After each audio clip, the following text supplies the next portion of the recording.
Hello, my fellow cult members. I'm very excited to be here tonight. There's going to be a lot of bitching happening. There's a lot going on, you guys. There's been slings and arrows coming, and it's fun. Good times, lots it of fun. occurred to me as the timer was counting down. I think the last time it was this specific group of us four. I think the last time us four were on a stream together was when we were in DC in March. Yeah, because Steve was talking about that earlier. He's like, wow, how are you guys going to bitch? Because last time we were together, it was like a love fest. And that's true. The first day was a love fest. We were supposed to do like a bitch kind of, but it was fuck your faves, right? Yeah, but the thing is like we just got back from the protest. Yes, and we like, were feeling very happy and solidarity, and we were like in a good mood, and so that was tough. But the second day, I was a little bit more in a headspace to go the fuck off. And I am in a, like, seriously, y'all, I am fed the fuck up. I am so sick of this shit. I am so sick of this shit. You guys. I wrote notes. Motherfuckers, because holy I'm really. shit. I have to, because my ADHD brain, I always forget stuff. I almost did.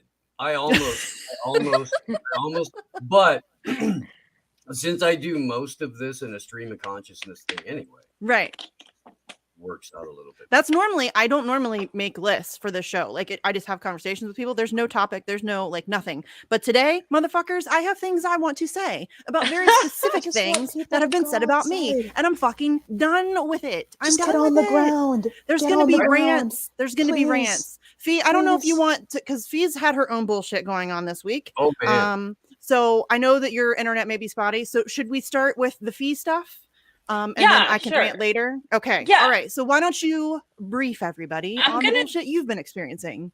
I'm going to be very careful because, it kind of has to do with the whole mandate situation, right? And, the mandate thing is okay to talk about as long as we're not mentioning the boop boop.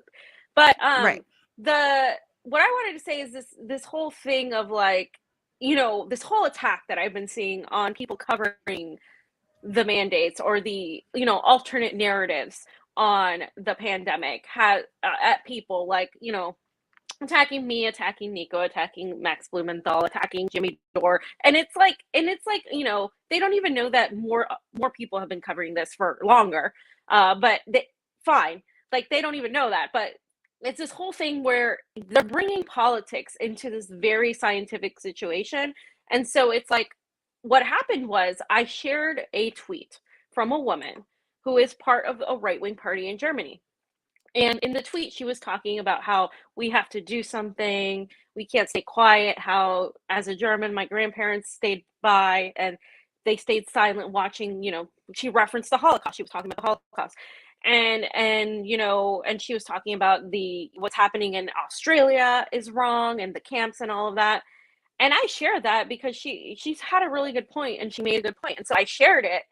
And oh my God, I am now uplifting Nazis. I'm a Nazi sympathizer. I'm an actual Nazi. It's just, it was insane. Like, no, like some of these people came at me, like they didn't hear the message, didn't hear anything she said. It was just like, you're platforming a Nazi party. And they're still going on the internet all day. But they haven't discussed, like, the actual message, nor have they actually proven to me that this woman is a Nazi. She's not. She's just part of a right-wing party in Germany. And the thing is, Germany and other parts of Europe, and I've said this before, they have different politics than we do in America. It's not Democrat, Republican. It's not left and right. It's like different. There are a lot of leftists in Germany, actual leftists, who are anti-immigrant because of the economic policies that are there, that like immigration, massive immigration, of course, caused by the United States, Western imperialism, literally affects them differently because they're a tiny country. So they have a lot of issues based on that. So that's why a lot of people are anti-immigrant. And so they think, though, they applied the same binary thinking into that whole thing. So of course, I'm obviously like now, not just a Nazi, I'm an anti-vaxxer. I support, I'm anti-Semitic and all of this stuff. And this is what they do. They distract us from the things we're talking about, the work we're trying to do, and just give us ad hominem attacks and like that have nothing to do with what we're talking about. And then they become the victims. And suddenly we're talking about, oh well, Nazism, when this has nothing to do with what I'm talking about. And really, these people are pushing more fascistic authoritarian policies. Like, I'm sorry, but separating people based on whether or not they took something that you think they should have taken is fascistic. I mean, stripping them of any civil rights or civil liberties because they didn't do this thing that the government wants them to do is fascistic. And so I'm advocating against that. Advocating against that is now being a right winger. And I'm just baffled, like, that the left, who was supposed to be, you know, pro freedom and pro everybody coming together and rising up against the gigantic corrupt government we have, is promoting this. So that's what happened, Misty. That's part of what happened. Here's the thing, though. This is the whole point. This is the whole point. They're trying to make any dissent against what's happening with the boop boop and the mandates and all the bullshit. They're trying to paint that as right wing.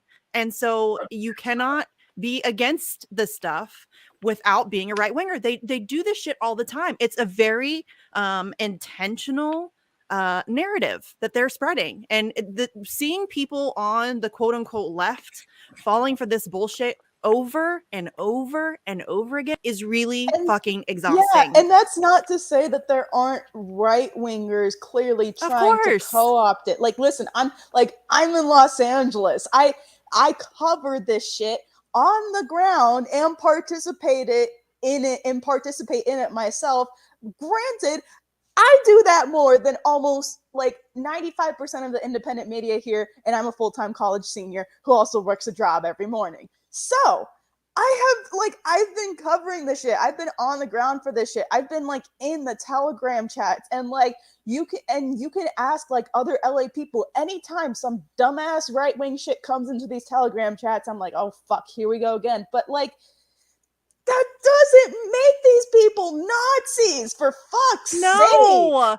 Jesus Christ. It's like everybody to the right of Bernie Sanders is a Nazi. Everybody, you're a Nazi. You're a Nazi. It's like the damn Oprah meme. Everybody's a fucking Nazi. Shut the fuck up. They have completely diluted the word and the meaning of that word. Yep. And they're throwing it around with like, it just, words don't have any meaning whatsoever at all anymore. None. It's like, I'm sorry, I hate to break it to you, but a fucking masked up, sunglass wearing Proud Boy with a "Don't Tread on Me" flag marching in Los Angeles against mandate is probably a dumbass. There's a high chance they could be an op too. There's a high chance they maybe even be a racist too. But they're not a fucking like SS Schutzhoflagerführer from Auschwitz or something. Like, they're not a Ukrainian neo-Nazi that we're currently arming so they can bomb the shit out of Donbass and other regions in Ukraine. Like, no! Those are Nazis. Those are actual Nazis. And we have people in our government funding and supporting those Nazis daily. You don't talk about that shit though, do you? No. You got to yell at Fee for posting something that makes absolute sense if you have any brains whatsoever. Separating people, medical, this is ridiculous. This is ridiculous. It's ridiculous that we even have to have this conversation, frankly. I'm so tired of this, like, suddenly I'm an asshole because I don't think people should be rounded up and taken off somewhere and like forced to have something medically injected into their body. What is wrong with the left, you guys? The left. I know they're not left. Miserable. I mean, for all intents and purposes, yes, because they're the American left. They're the Western left largely. They're the left. That's what I if anybody takes anything away from this tonight, that's what I want you to do. I want you to remember that this actually is the left that we're talking about. In the West, yeah. Yes. And they're miserable. They're fucking miserable people. Think back to just 4 or 5 years ago when you were cheerleading Bernie Sanders. Think how fucking miserable that was. Yeah. Think how fucking miserable you were knowing that no matter what you said, some fuck was going to be like, that is harmful to me because of blah, blah, blah, blah, blah, blah, blah. And it has nothing to do with what you were talking about, because the left in America are a bunch of fucking narcissists who have zero goddamn life skills, who want the entire fucking world to put their personal neuroses front and center. Yep. For no matter what it is. And if you don't kowtow to the most insane demands of these fucking weirdos, you're a Nazi no matter what. Yeah. I almost feel like that's hang on, because I just been quiet for a moment here. I got a little something to fucking say about Walker goddamn Bragman. And let's go. Oh, there we go. Okay. Let's go. I used to like Walker Bragman. I really did, you guys. I really did. I didn't even know who that was until he started being a fucking nape. I would like to put it to the panel because I have 2 nicknames for Walker. And I need your help. Okay, this ought to be good. I'm ready. Okay. So he's either, and this is lengthy, so it may not win, the result of an unholy union between Rick Moranis and a participation trophy. Or dehydrated Seth Rogen. I think I like dehydrated Seth. Yeah, that's a little bit. I mean, both of them are long. Yeah, dehydrated Seth Rogen. Let's pull a picture of Walker. Maybe we can put it up to the chat. Dude, I used to like this guy. I feel like how did these people lacking life skills is an insult to people lacking life skills. Because, like, bro, I'm fucking socially awkward because of all the anxiety I deal with, and it's like, yeah, me too. I look at these people and they just remind me of like gatekeeping bullies. Honestly, it's like, yes, and you guys, anybody who's watched me knows that I am like, I'm super fucking awkward. I don't hide it. I'm not shy about it. Like, I'm fully fucking aware. But Fee, I met him just through Twitter. And I didn't meet him, but like through Twitter, like he used to follow me. I followed him. We actually worked together kind of on the #OptiSanitize about Yemen for a few months. Like, it wasn't like we never really got like super organized about it, but we were trying to get something together to fight back about Yemen and all this stuff. And like, I used to like him. Wanker Bragman. I like that. What? Wanker? I'm sorry. I'm a sucker for like the UK slang. So yeah. So I get it. Someone a wanker. Yeah. No, but seriously, you guys, like, there's no nuance whatsoever. And here's the thing. Either you don't know history or I don't know what it is, because not trusting what's being given to us about the boops and the stuff, the thing that's going around. I hate that I have to fucking censor myself. This is garbage. I should be able to say whatever the fuck I want. I should be able to use the words, like my grown-up words. It's okay. We're all grown-ups here, right? But yeah, like these people, of course I don't trust them. Are you joking? And of course, like places like South Africa are going to be like, go fuck yourself. Yeah, go fuck not yourself. Just South Africa, almost all of Africa. These people, all of them forget that Africa has one of the lowest jab rates and has managed this whole like scandemic perfectly, brilliantly, without daddy Western countries to come and help. Okay, like they've done it perfectly fine without all this bullshit, without all these bullshit jabs that people don't need. In fucking Jamaica, you know what happened to the AstraZeneca doses that they sent over? They had to fucking trash them because no one would take that shit. Like a lot of people in the global South, they don't want that shit, despite what people want to say about, oh my god, it's about distribution issues. No, everybody's got their panties in a twist over wanting to get vaccines over to the global South. Half the reason why they're not actually getting it is because, hey, maybe they just think of this, maybe they don't fucking want it. No, and nobody should be forced to take it. These fuckwads have been medically experimenting on human beings for ages in our country and in other countries. They're still right now doing hysterectomies on women in prisons without consent. Like, this is a thing that happens all the fucking time, and it's not conspiratorial. It's not like, this isn't like, oh, get your tinfoil hat. Like, no, we are absolutely correct in being hypercritical of this stuff and being extremely skeptical of this stuff. Anybody who questions it is not an anti-vaxxer. I'm not an anti-vaxxer. You're ridiculous if you think so. Like, I spent years on the front lines of that fight.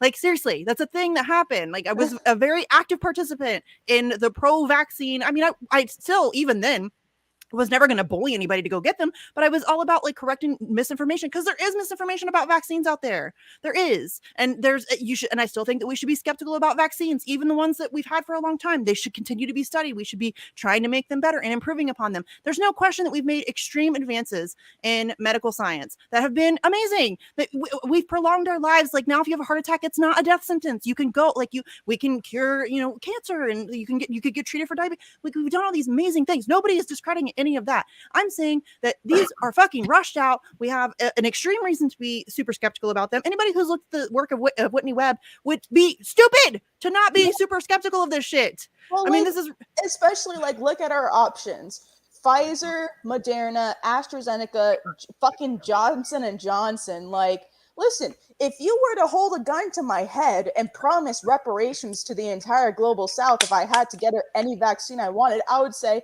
okay, give me the Cuban one. But not until I see those reparations for the global South rolling, granted. But yes, like...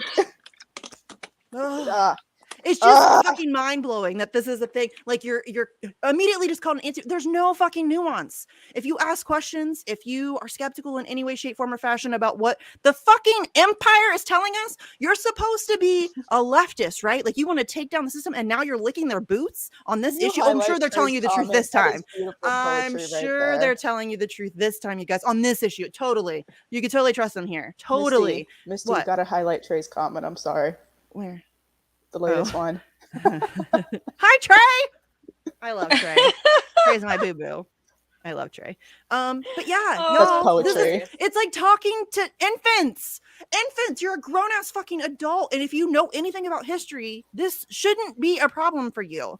I have a much more fun time communicating with children than I do these people. Yes. So I know Glory. Seriously. I know Glory is so tired of the word woke, and I am too.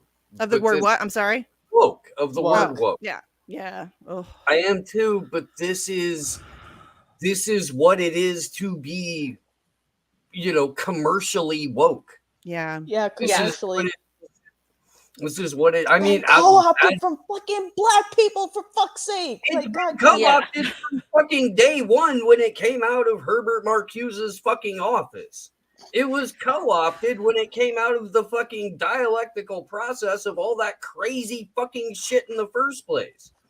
Like that's what made it commercial in the first. It came out of the university system that was entirely fucking co-opted by intelligence. Going back to the fucking day, did you guys know that the godfather of woke, Herbert Marcuse, was an OSS? Like the pre-CIA? The OG CIA. Yeah, that's Angela Davis's mentor. That's the person that Davis credits as formulating all of the philosophy that she put forward. I know he was her mentor, but remind me again, like, was it like it was when she went into the UC school system, right? Not before that? No, it was before. It was like little college in like Pennsylvania or something like that they were teaching at. That Marcuse was teaching at before all of that. This was 1960, late 60s, early 70s. That's when he mentored her. That was the like, I guess, formative moment that defined the philosophy of Angela, which again is where everything that Bell Hooks did, everything that Kimberly Crenshaw has done, everything in between, and all of the offshoots with the gender studies and like everything else. The fact that what was the stat on that? 3% of all graduates have gender studies degrees now. Do you know how many unemployed are? Do you know how many more than that is though? You know how that maybe 3% per university. But I'd be like, that's a lot. That's a lot of people who have a lot of CIA education and Rockefeller education. No way to get a job because nobody is going to employ you when what you have to fall back on is your gender studies degree, or what I'm just using this as an example. No offense to the 17 of you in the chat who have gender studies degrees. I apologize. What? I don't know. I know it could be. I don't know. They give that. I doubt it. I I mean, no think offense so, if you do but- have one, but I doubt. Point, like, that's a fairly specialized focus in a broadly, I don't know, tiny job market after the fact. And that's just one small program out of however many that has put forth this sort of like, well, the blue check grifter fucking, you can't even call them journalists because all they do is fucking put a left-ish or spin on a fucking MSNBC or Wall Street Journal headline. Yeah. Yes. And it's these people. Here's what frustrates me. And I guess I shouldn't be frustrated because, the propaganda game is strong. So, I mean, these people have been force fed their way of thinking. And I know that that's really difficult to come out of. It's hard to like come to terms with the fact. And that's not to say that I'm not susceptible to it. There are some issues that I'm sure I have blind spots on. And I'm sure that I'm not seeing the propaganda as clearly as I'm probably a lot better at figuring out other people. But I just feel like, they are completely incapable of nuance, of thinking outside their little bubbles. They've got their little team mentality. And if you dare step even a tiny bit outside of the acceptable narrative, then you're a Nazi. Like if you dare to like Fee just post like something that she agrees with. And, this is from a party that we don't like and that we've been told is all Nazis. They don't even know anything about it. No. They don't know anything about the politics. They know what they've been told. It doesn't matter. Yeah. And they know what they've been told. They just and like even with what the AFD just real quick, even with what the AFD's like stances are, like their stance on immigrations, Fee would be the first fucking person to be disagreeing with that shit. Yes, and that's okay. Like we can disagree with those people on things, but then we can also be like, hey, that's a thing I agree with. If I agree with something, I agree with it no matter who the fuck says it. I don't care who says it. Yeah. It's a thing that I believe in. People who want to argue their way to utopia. Yeah. No, they want to force everybody to think exactly like them. That's it. Yeah.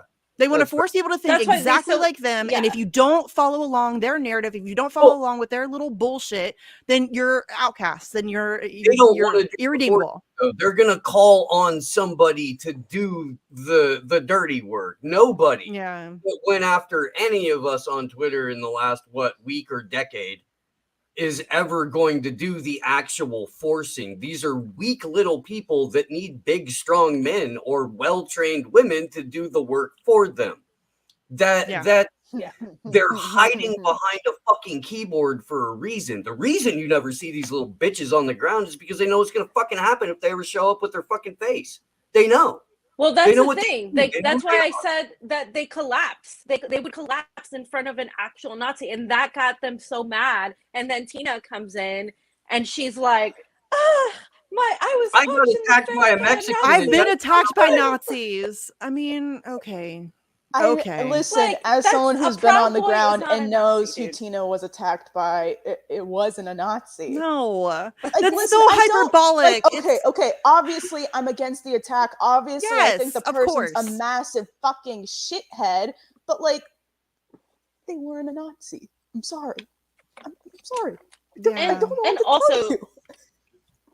These because now it's the World Socialist website. You guys have heard of them, right? The Trotskyites.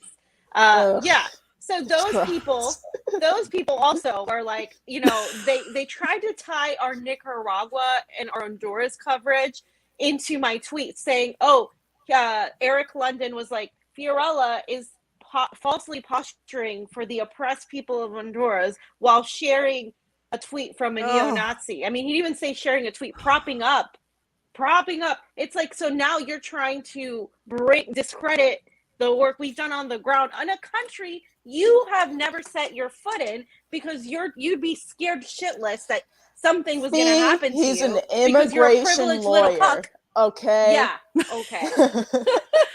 Yo, Like, that's no, the thing. It's like, not only would he be people, scared to go there though, Fee, he would like they don't again they have no idea of the nuance of these countries, and it's this colonizer mindset where they think that they know every nook and cranny about what these countries should be thinking, how they should be behaving, what their government should be saying about certain issues. It's not your fucking job. It's not your job. And these countries, of course, their governments hold positions that I don't agree with, but it's not my fucking place to tell them. I don't live there. I don't vote there. It's their fucking country. You don't get to decide. Have the right to self-determination. Yes. First and foremost. It's this colonizer bullshit. Ugh. No. It is. You guys but they think they're better. You're forgetting the iron law of woke projection. All right. And this is the iron law. Crackers who live in shithole European countries have had the power structure long enough, so it's up to some white bitch in Los Angeles to determine their future for them. Yeah. That's essentially what this is coming down to. Like you've got people who have the mentality that because the party is anti-immigrant, which the Syrian war is why there's an immigration problem in Germany. It's not an immigration problem as much as it is a refugee dump. And that is fucking disgusting. Like the human crisis created by the US out of a NATO base in Germany, where US Central Command was, that has a lot to do with that. And it's going to cause a whole lot of people to feel some kind of way about the 11 to 18 million estimated Syrians and people from the region that have shown up, basically quite literally dumped flotilla style onto German shores. That's fucked up. Yes. That's an untenable problem no matter what you do with it. All of our problems right now are untenable, and these little fucking weasels are out here like biting at everybody's heels because they can't get clicks for their hope porn anymore. So now we have to be fucking Nazis, and they just can't look at the big picture because they lack the ability to separate themselves from binary thinking. Yes.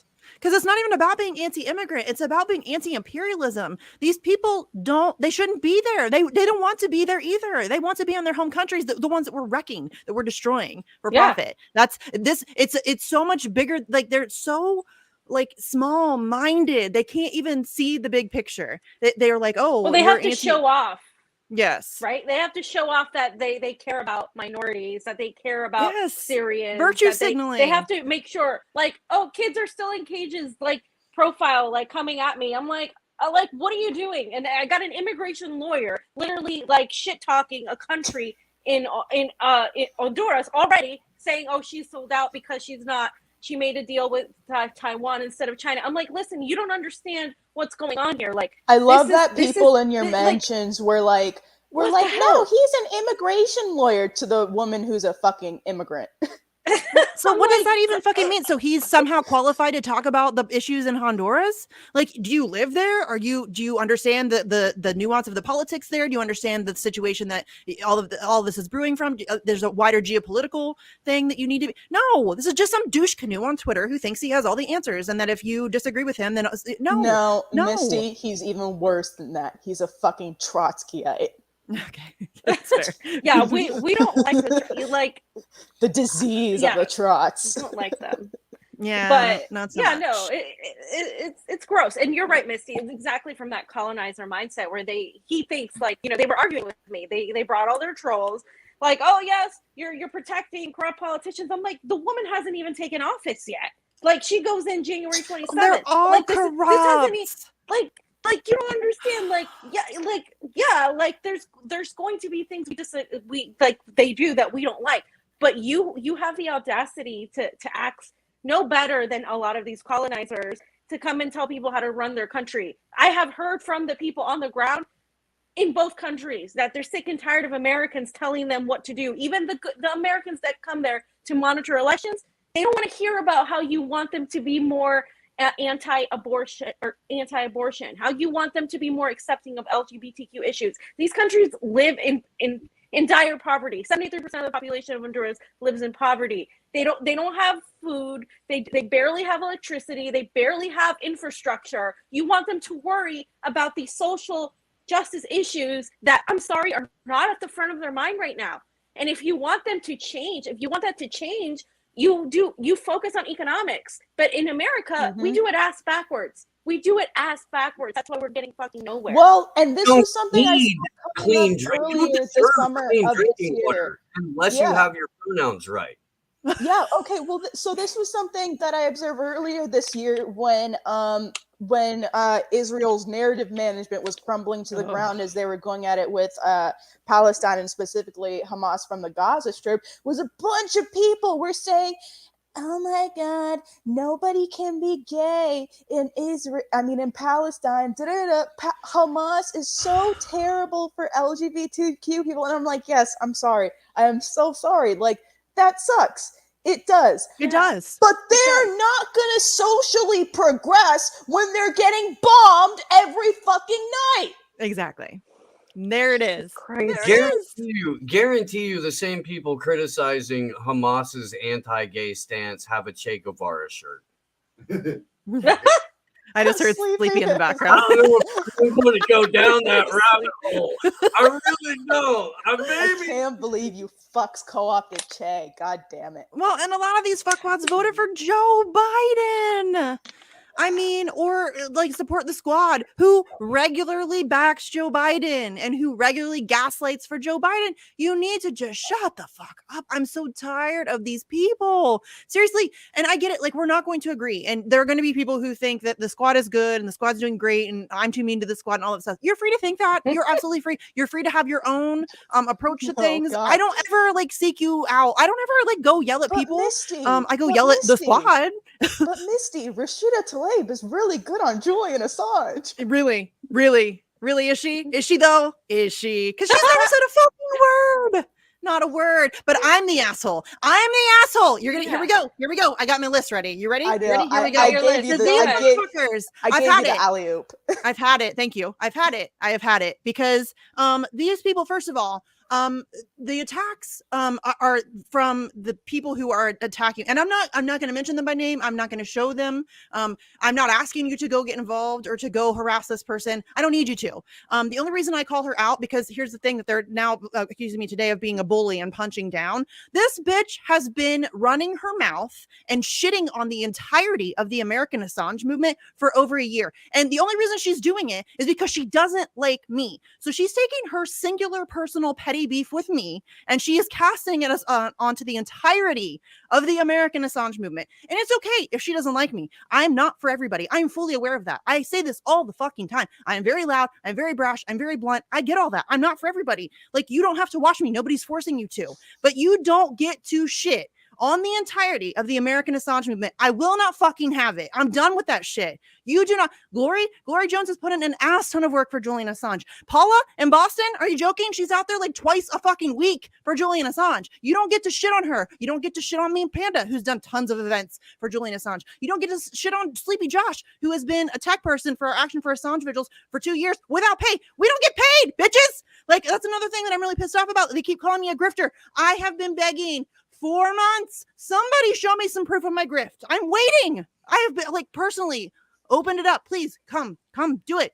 Show me where I have a grift. I'm asking you to show me, because it doesn't fucking exist. I have gotten $0 from any of this. $0. None. In fact, I'm in the hole.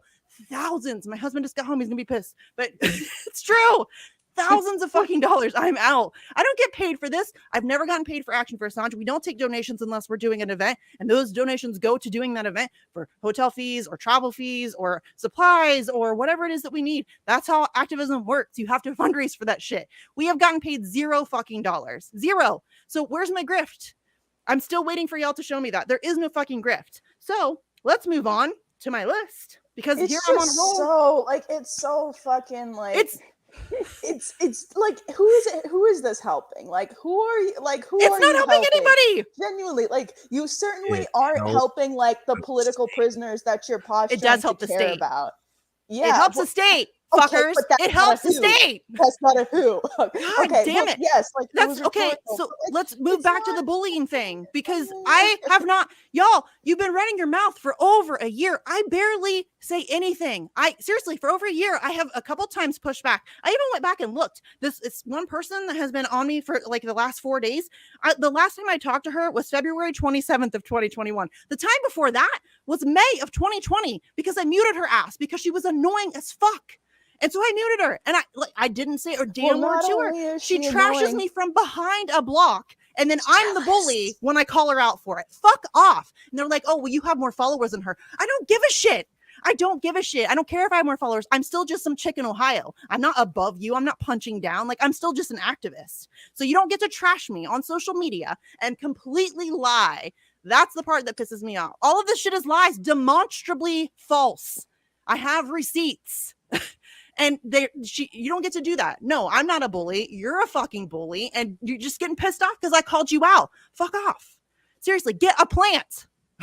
Get a plant. Get a plant. Y'all, I'm so sick of this shit. I am so sick of this shit. I am so sick of this shit. I'm like, it's annoying. Just stop being petty. Just stop fueling, just stop creating unnecessary drama to feed your all own this ego bitch does. And go out and do shit. Because then I'm questioning your seriousness of actually trying to help out here. If all people are going to do is sit all day and shit on fucking activists and then create more and more discord that distracts from the actual fucking cause. Because listen, I'm a full-time college student who works a job every morning, who also goes on SND, who's also doing the whole activism on the ground journalisting in between. I don't have time to get involved in the drama. I just put my head down and work. So to see these people do nothing but just endlessly try to start shit and go into this bickering. It's for over a year. You're not helping anybody. It's really? You want to help out a political prisoner? Then help out a fucking political prisoner, okay? But Glory Jones, about Lumia, this person then help that we out Lumia. You care about incarcerated Black Panthers? I've been doing fucking shit on the ground in LA for Rochelle McGee ever since I learned about him, okay? Please. Help us! Don't just sit there and complain like a fucking cynic. It's getting so annoying. But Glory, this person literally says that we don't do anything, that we just use Julian Assange's persecution for our own brand. First of all, I don't have a fucking brand. I have some very small shows that I host for fun because I enjoy talking to cool people who are smart and know things that I don't know. You know what I mean? I don't have a brand. I'm not out there pushing myself as any journalist, and not to say that that's even bad. I'm the whole grifter thing that pisses me off too, because people should be compensated for their fucking work. So yes, I've never been compensated for my work because I am okay to not have to be compensated for my work. But Fiorella and Combo Couch, they should be compensated for their fucking journalism. They're going around and doing independent journalism about election integrity around the globe. Yes, you should be compensated for that. Bro, but Steve should be compensated for the work that he does on his show. Almost every network with about 5% of the resources of a mainstream media network. They get on the ground more than all of them. Bro, they and that's not an exaggeration. They've been almost everywhere. I've said this before. I don't think I've said this with an actual Combo Couch member on, but the Combo Couch is part of the reason why I try to get on the ground as much as I can, because of the example that they're setting. That's part of the reason, because I see their model and I'm oh snap, that's good shit. That's the way to do it. See what's happening on the streets in real life. So yes, I don't understand how people see that and are grifter. Right? I'm sorry. The other thing, guys, just a handful of people left that understand guerrilla journalism, that understand citizen journalism like we used to do back in the occupied days. The whole reason this indie media thing is a thing is because of that. It sparked from that. There were people who fucking picked up a camera and went outside and filmed the crazy shit that the police and their government and the fucking corporations were doing. And an entire fucking genre, multiple genres of media arose from it. And these fucking unappreciative little assholes are going to squander that for fucking woke points on Twitter? You fucking piece of shit. What a waste. Yeah. 100. No, and not just when it's like the whole other thing I'm gonna too, gas though. up Convo Couch some more too here. Like not just like when it's a fad, not just showing up to a big protest because you hear there's gonna be thousands of people and ooh, I get to do a pretty little arrest for the camera because I'm white and I can get away with getting arrested without getting a scratch on me. Of course, that hasn't happened to every white person arrested, but you understand my point. Like for real, like. Realistically, who the fuck was paying attention to elections in Honduras? Like, realistically, who the fuck was paying attention to elections in Honduras if it weren't for the Convo Couch? Like, I know damn well I wouldn't have paid attention to it if it weren't for Convo Couch. Dead ass. Like, dude, and you can't cover like everything, right? No. Yeah. Not just no, that's another thing that pisses me off. The whole, oh, well, you don't talk about Mumia. You just learned who Mumia was 5 seconds ago. First of all, these people literally like you weren't talking about Mumia until you wanted to throw it. You wanted to like use it as some kind of wedge issue to divide political prisoners supporters. Fuck off. That is so counterproductive. That is the work of the state. You are doing the work of the state. If you think Mumia needs more attention, and he absolutely fucking does, there's a shit ton of political prisoners. I don't have time to focus on all of them. I am one person. If you think that we get involved, like Steve said earlier, you stop bitching about what I'm doing or what I'm not doing and do something yourself. Make it happen. Yeah, do it. Make it happen. Go out there. But they don't. Like, and this happens not just with those shit libs. It happens with all kinds of people like now in independent media criticizing like, oh, you didn't cover this, you didn't cover dude, we're trying. Like there's I mean, we're a 3-person team. Start a show. We're trying so hard. You guys, you know, I know you guys try to cover so much. Like it's hard. Like it takes a lot of time. Like there are times that I'm like, I want to do this, I want to do that. And they're like, Pete, you can't. Like that's too much. Like you gotta stop. Like I can't. Like it's so much work. Dude, I was trying to plan out. We started doing the weekly show, and I'm trying to like figure out what to cover.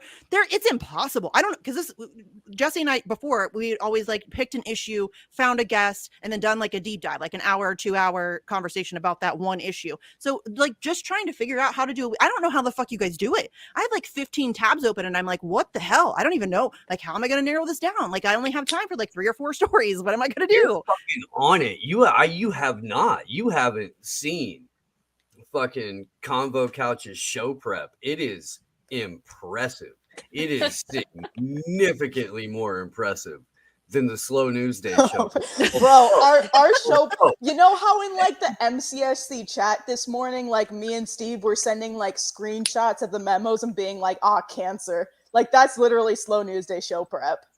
Yeah. So I will say this, though, man. The morning shows have been significantly more labor intensive than they have. I'm doing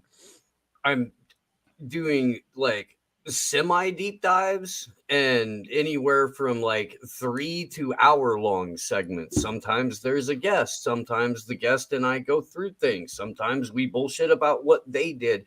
And then every day there's about 30 fucking tabs that I didn't get to. Yeah.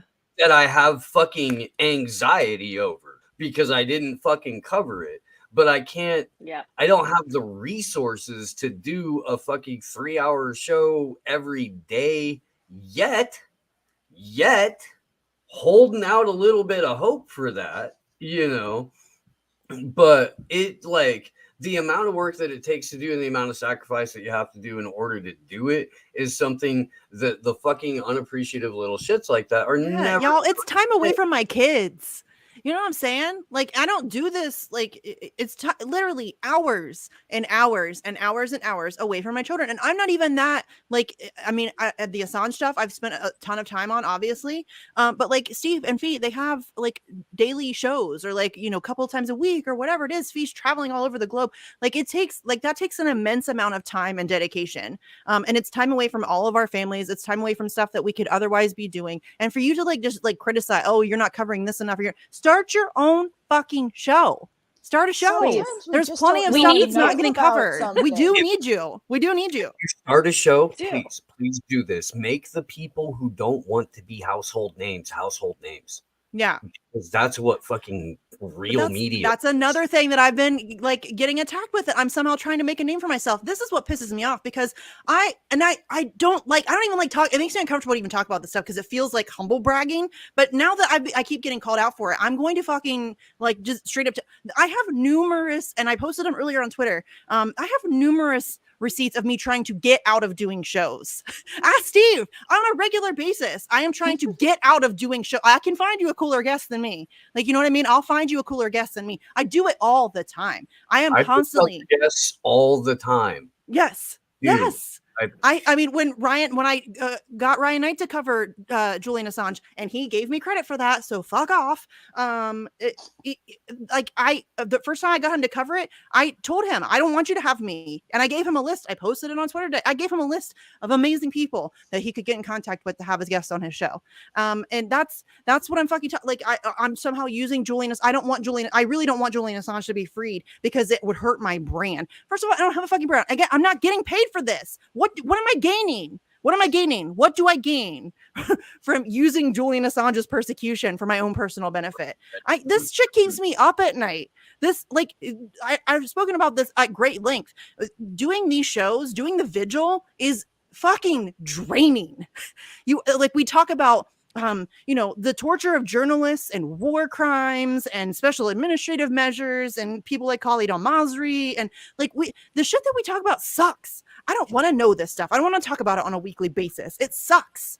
I do it because it's important. And I think that if I can reach 1 or 2 people a week or whatever I can do, for whatever dumb fuck reason, I have a kind of significant following on Twitter. If I can use that to get people to support Julian Assange, as I've done, then I'm going to do that. And yes, I understand too that I'm an asshole. And there's going to be people that don't like me. And you can say that I'm alienating people from supporting Julian Assange. You can say whatever the fuck you want. I know that I have brought a shit ton of people to the Assange movement. I've been able to educate people. There's not always going to be people that like me. That's fine. I don't give a fuck. You don't get to jump in and say that what I'm doing is insignificant or I'm doing it for nefarious purposes or that you don't fucking have any right to say that. Nothing that I have ever done. White guy, Misty.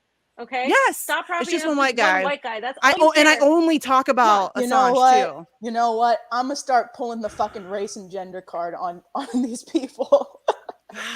The more and more I hear that, the more I want to be like, the more I want to pull out the score sheet and be like, okay, they're black, but they're a man and I'm a woman, so I could get away with it. I don't care about that. I don't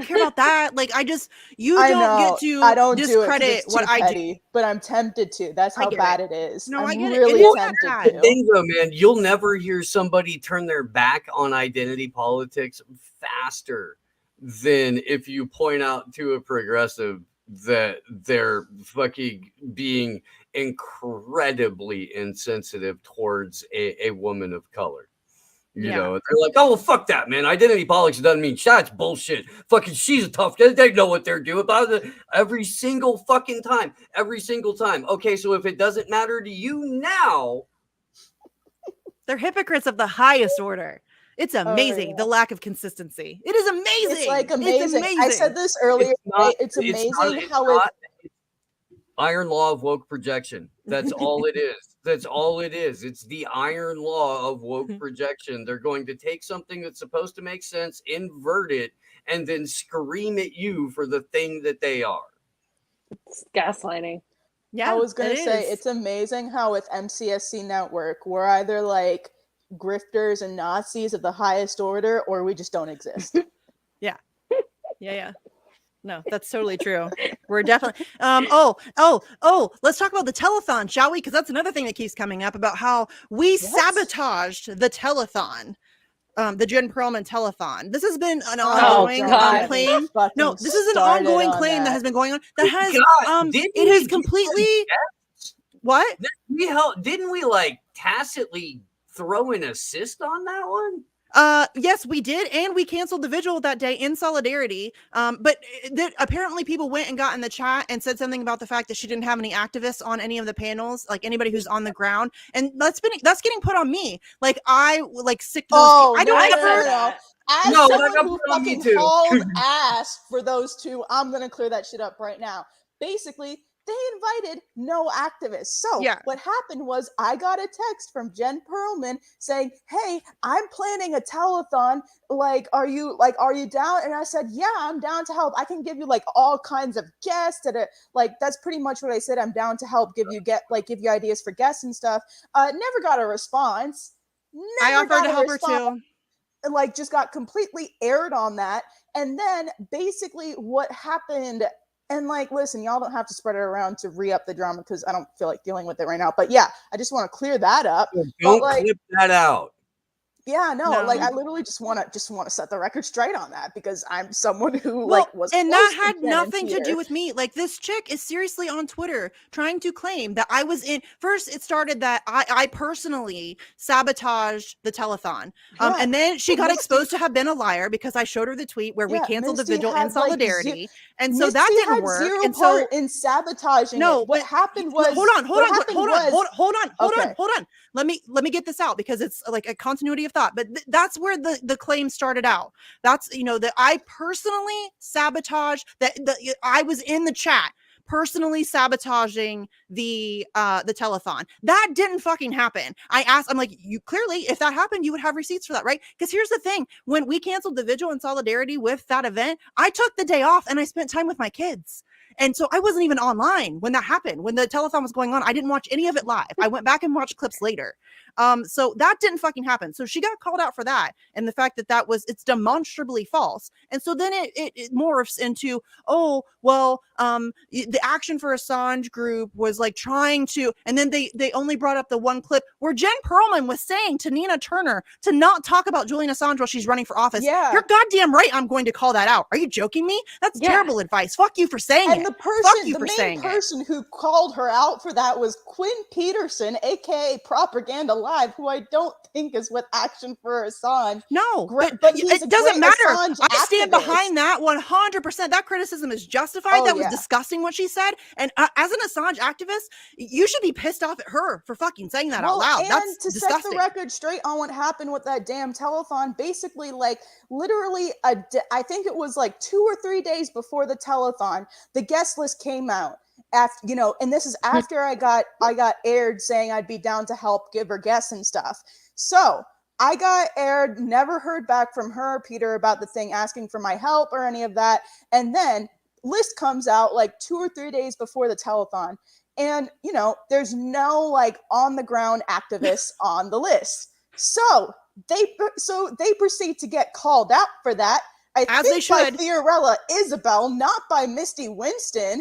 It was me. So yeah. So their response is to go and scapegoat me and say, "Oh, Glory is a good friend. She's a great person. She is always welcome." I'm like, and that's when I came in and said, "What the fuck? I had no idea. I got aired." And I didn't show up. I wasn't gonna let myself be a scapegoat in that situation because I have a little bit of self-respect. Granted, it's very low, but I have a little bit of self-respect to not show up to be their fucking scapegoat, especially when I'm in Washington fucking D fucking C doing actions for Julian Assange. Literally on the ground, bitches. Yes. Yeah. Yeah. No, but that's all getting brought onto me. And that now the claim has morphed into, well, she was in private chats, encouraging people to go and comment during the live. That didn't happen. That's never fucking happened. You're lying. You're making shit up again. In fact, you're a liar. You were like, I'm not going to say anything because I don't want to distract, yes, blah, blah, blah. And I was like, well, I'm going to say something because these activists are on the fucking ground right now. Yes, that conversation did happen in the MCSC group chat. In it?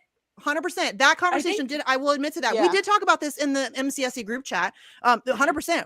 Absolutely. And I talked about it with other Assange activists because we all had, I was very good. I stayed silent. Dude, as a fucking rule, go and do the event or go and do the thing. Don't say a fucking word. Don't address it. You've got shit to do. Do your shit. Yeah.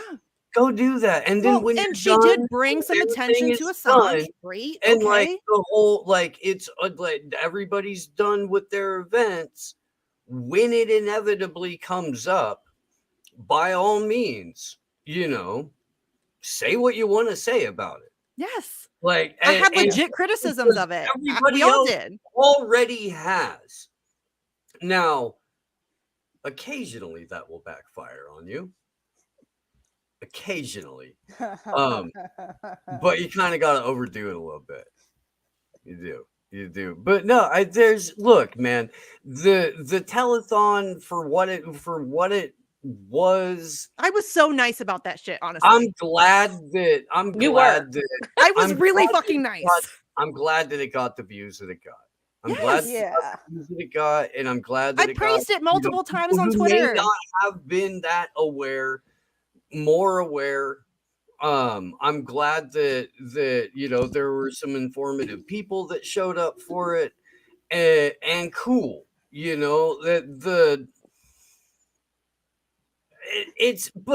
my God, why out of the fucking dozens and dozens and dozens of different Assange events all over the world that had taken place before that we were promoting, that we were at, like, out of all of that shit, this one telethon, not to support Julian Assange's legal team, but support Assange defense. Right? That's what it was? I think so. I don't know, honestly. It's been so long ago. Like, I can't remember. And if I'm wrong about that, I apologize. I don't even think they raised money. They just made phone calls. Did they raise money for it? I don't. No, I think there was a fundraiser attached. I think they included like links and stuff. Did they have super chats? Did they donate that? I don't know, honestly, because I didn't care. Like, I didn't care. Honestly, I didn't know what happened. I had shit to do. Yeah.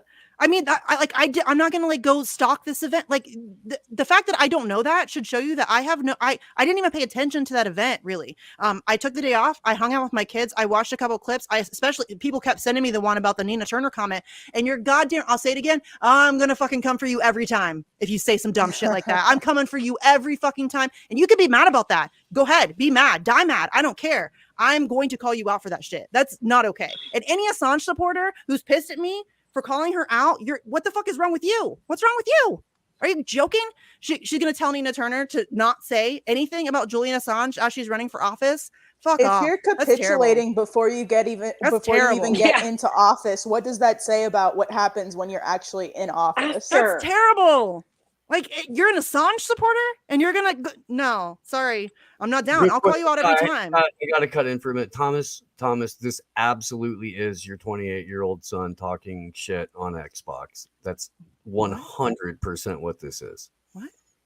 Look in your chat. Look at my chat. Hold on. Mindy. Someone said, I I'm never 65 years old, sitting here really high. This all sounds like my 28-year-old having a chat. Oh, I'm 39, Thomas, but thank you. I'm glad that. Oh, yeah. Bro, what this is what, and I'm kind of high too. So, I mean, hey. Thomas, if you're not aware, if you're just a casual bitch viewer and you don't watch Misty's other shows, Facts on the Ground or the Free Assange Vigil series, the material there is way heavier. If you're not a regular, this is my therapy. Slow News Day or the Convo Couch, the material way dark, really dark. Yeah, in fact, this is like therapy for. This is therapy, right? 11 o'clock on the East Coast tomorrow morning, 8 a.m. on the West Coast.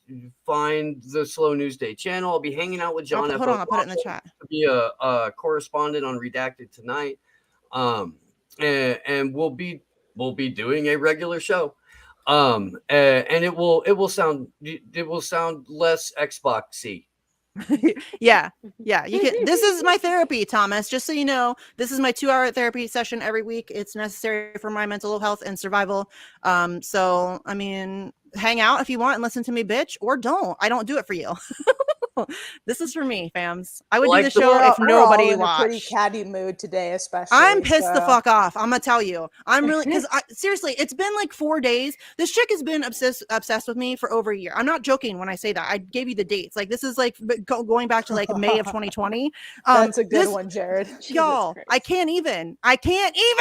What the fuck? Like, I first of all, I'm like, I have no power or authority. I have no I'm just some chick with like a couple tiny shows. I have like my shows aren't huge. Like, I'm not, what the fuck are you? You're worried about what I'm doing? You have problems. You have a serious problem when you're that fixated on one human being and like you've made me your nemesis. I forgot she existed from May 2020 until February. I legit forgot she existed until somebody sent me screenshots, and then I went back and looked, and she's been trashing the American Assange. I'm not gonna tell you who she is, but y'all know, if you follow me on Twitter, you've seen this interaction. Her entire Twitter feed is trashing the American Assange movement. What kind of supporter does that? Who does that? Are you joking? There's some amazing activists in the States, and I'm not even including myself. I don't need you to like me. I don't need you to validate the things that I do. I'm not going to stay for you lying about them, but I don't do that shit for you or for anybody else. But you don't get to trash the entirety of the American Assange movement. I will not stand for it. She also Australia says that we don't get is completely innocent in this situation. Yeah, okay? Totally, right? No, Australia but is really a puppet. her point is, though, that we haven't gotten any elected officials to speak on Julian Assange. Well, you're just fucking ignorant. You have no idea what's happening in the political climate in this country. Are you joking? Mm-hmm. Like that, you think that? And then she puts it on me. Like the other day, Caitlin Johnson even got involved again because she was like saying that literally, I'm the reason that Julian Assange is still in prison. Like, I'm very powerful. Like Susan Sarandon ain't got shit on me. Like, you know what I'm saying? Like, what the fuck? More powerful than the Caitlin's State like, Department. this is like crazy. You're crazy. Like she's fully obsessed, and it's been going on for too long. She needs a new hobby. She needs to get a plant. She needs to like find somebody else to be obsessed with and find somebody else to lie about. She's been proven on a regular basis to be a liar. I mean, it's not like I don't have receipts for this shit. And she just makes shit up. And then when that doesn't work, she, like I did with the telethon thing, like when the first initial claim doesn't work, she just morphs it into something else. And then when that doesn't work, she morphs it into something else. And it's just gaslighting bullshit. And you can fuck off with that. I'm so done with that shit. Can I give you some advice from Joseph Stalin? just stop feeding. Sure. Just stop feeding him. Oh no, I know. And that's what I like. Seriously, dude, like one of the tweets that I sent to her was like, I forgot you existed. Like I literally tweeted that to her. I forgot you existed because I had her muted. Like, here's the thing. When I don't like somebody, I just mute them and move on. I don't have to like stalk them on Twitter and like find out what they're doing and then bitch about it all day long. Like that's what a grown-up does. You just move on. Like I'm not going to like everybody. So I just move on. I don't get fixated. That's weird. Get yourself a life. I mean, Jesus Christ. Oh, it's painful. But I'm just tired of it. Like, I don't mind if you have constructive criticism, because I am not perfect. Like I said earlier, I am kind of an asshole, and I am too blunt on Twitter, and I am too impatient on Twitter. I get a lot of trolls, and so I almost always assume that if you come at me sideways, that you're a troll, and so I treat you as such. And I should maybe try to engage people in conversation some more, or whatever. Like I'm open to constructive criticism.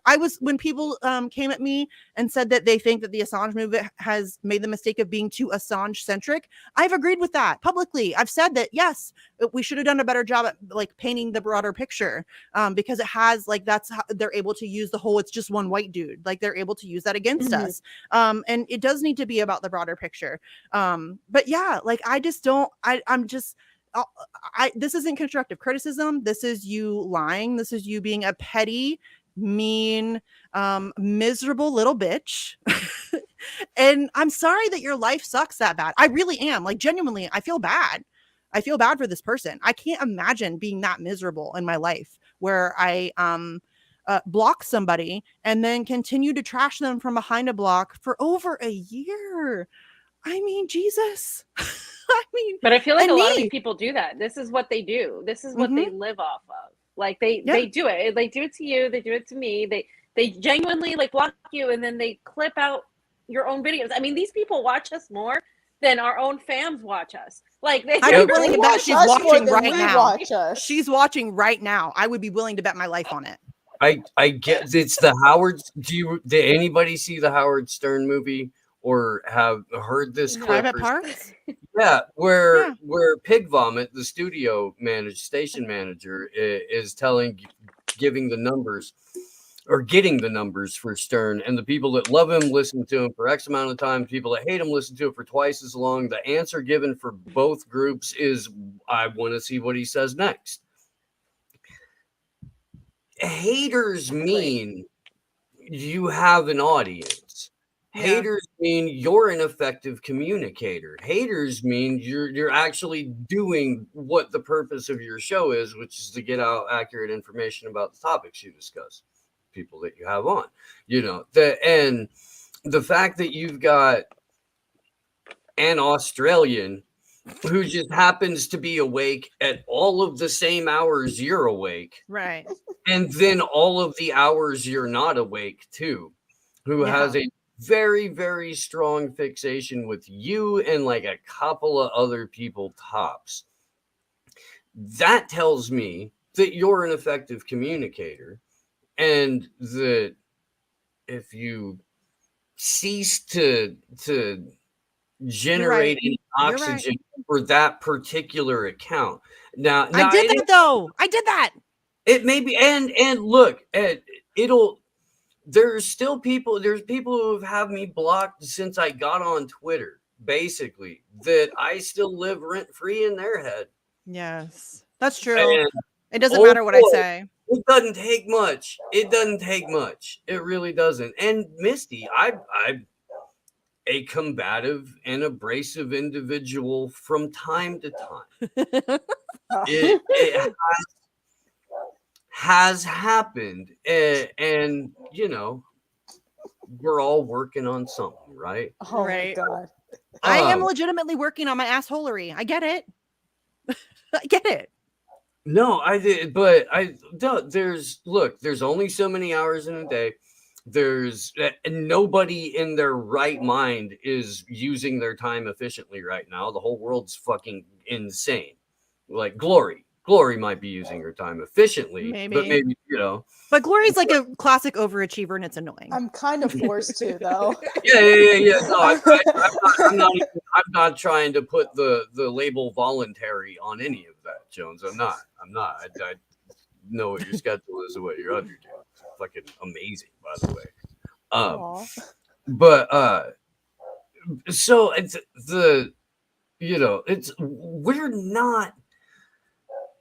we're busy. That's what I'm trying to say. And when we're trying to fuck off or distract or not think for 20 minutes, about like all of the horrible real world shit that's happening to us and everyone we love at like basically every fucking moment on multiple continents, the last thing we're going to do is go on fucking Twitter and try and sit there and figure out what all of your life's problems are, what your entire story is, just to respond to you saying some out-of-pocket shit. Yeah. Like there's one person who's super mad at me and jumped in with the stalker, who's like, I went back because I couldn't remember who I like, it sounded familiar, but I couldn't remember who they were. And so I was like, I'm curious. So I went back and looked at like the interaction that they were so like salty about. And I criticized, it was a picture of Ilhan Omar, who she was calling somebody, like congratulating them for being accepted into the military. And I called her out for, cheerleading some imperialist bullshit. And the person commented, I disagree with this. And I said, I don't care. It's accurate. And then they have since deleted, but I do remember what it said. They said something again. They said something about me, sicking my hive on them. And I'm like, fuck you. I don't have a hive. I've never went and asked people to go defend me. Like, yeah, we share shit in group chats because it's whose troll is dumber. Cause I have dumb trolls. So there's a competition to see who has the dumber trolls, but I've never asked anybody to go defend me. And in fact, I'm on it's my timeline's public. I regularly say I'm not asking you to get involved. Like, I don't ask people to get involved. I'm not going to tell you who to follow, who to not follow. I don't do that shit. But I'm going to defend myself. You know what I'm saying? Like, that's the thing that's going to happen. But yeah, these feel people. like it was a long time ago that I asked the internet to give you a better caliber troll. Oh, they're so dumb. They really, I really do have the dumbest trolls. It's painful. Internet, almost Christmas. Yeah. Can I just have like one? We did get one good troll, and he's not here again either. Mr. Denis, he was funny. Like, he gives everybody a threat level. That shit was funny. At least that was funny. Nah, you know who the troll I miss was? What's his face? Tokyo Shemp. That guy was Oh, Franco's here. Franco's here. No, Franco! The Tokyo Shemp character is actually pretty fucking like real life stocky.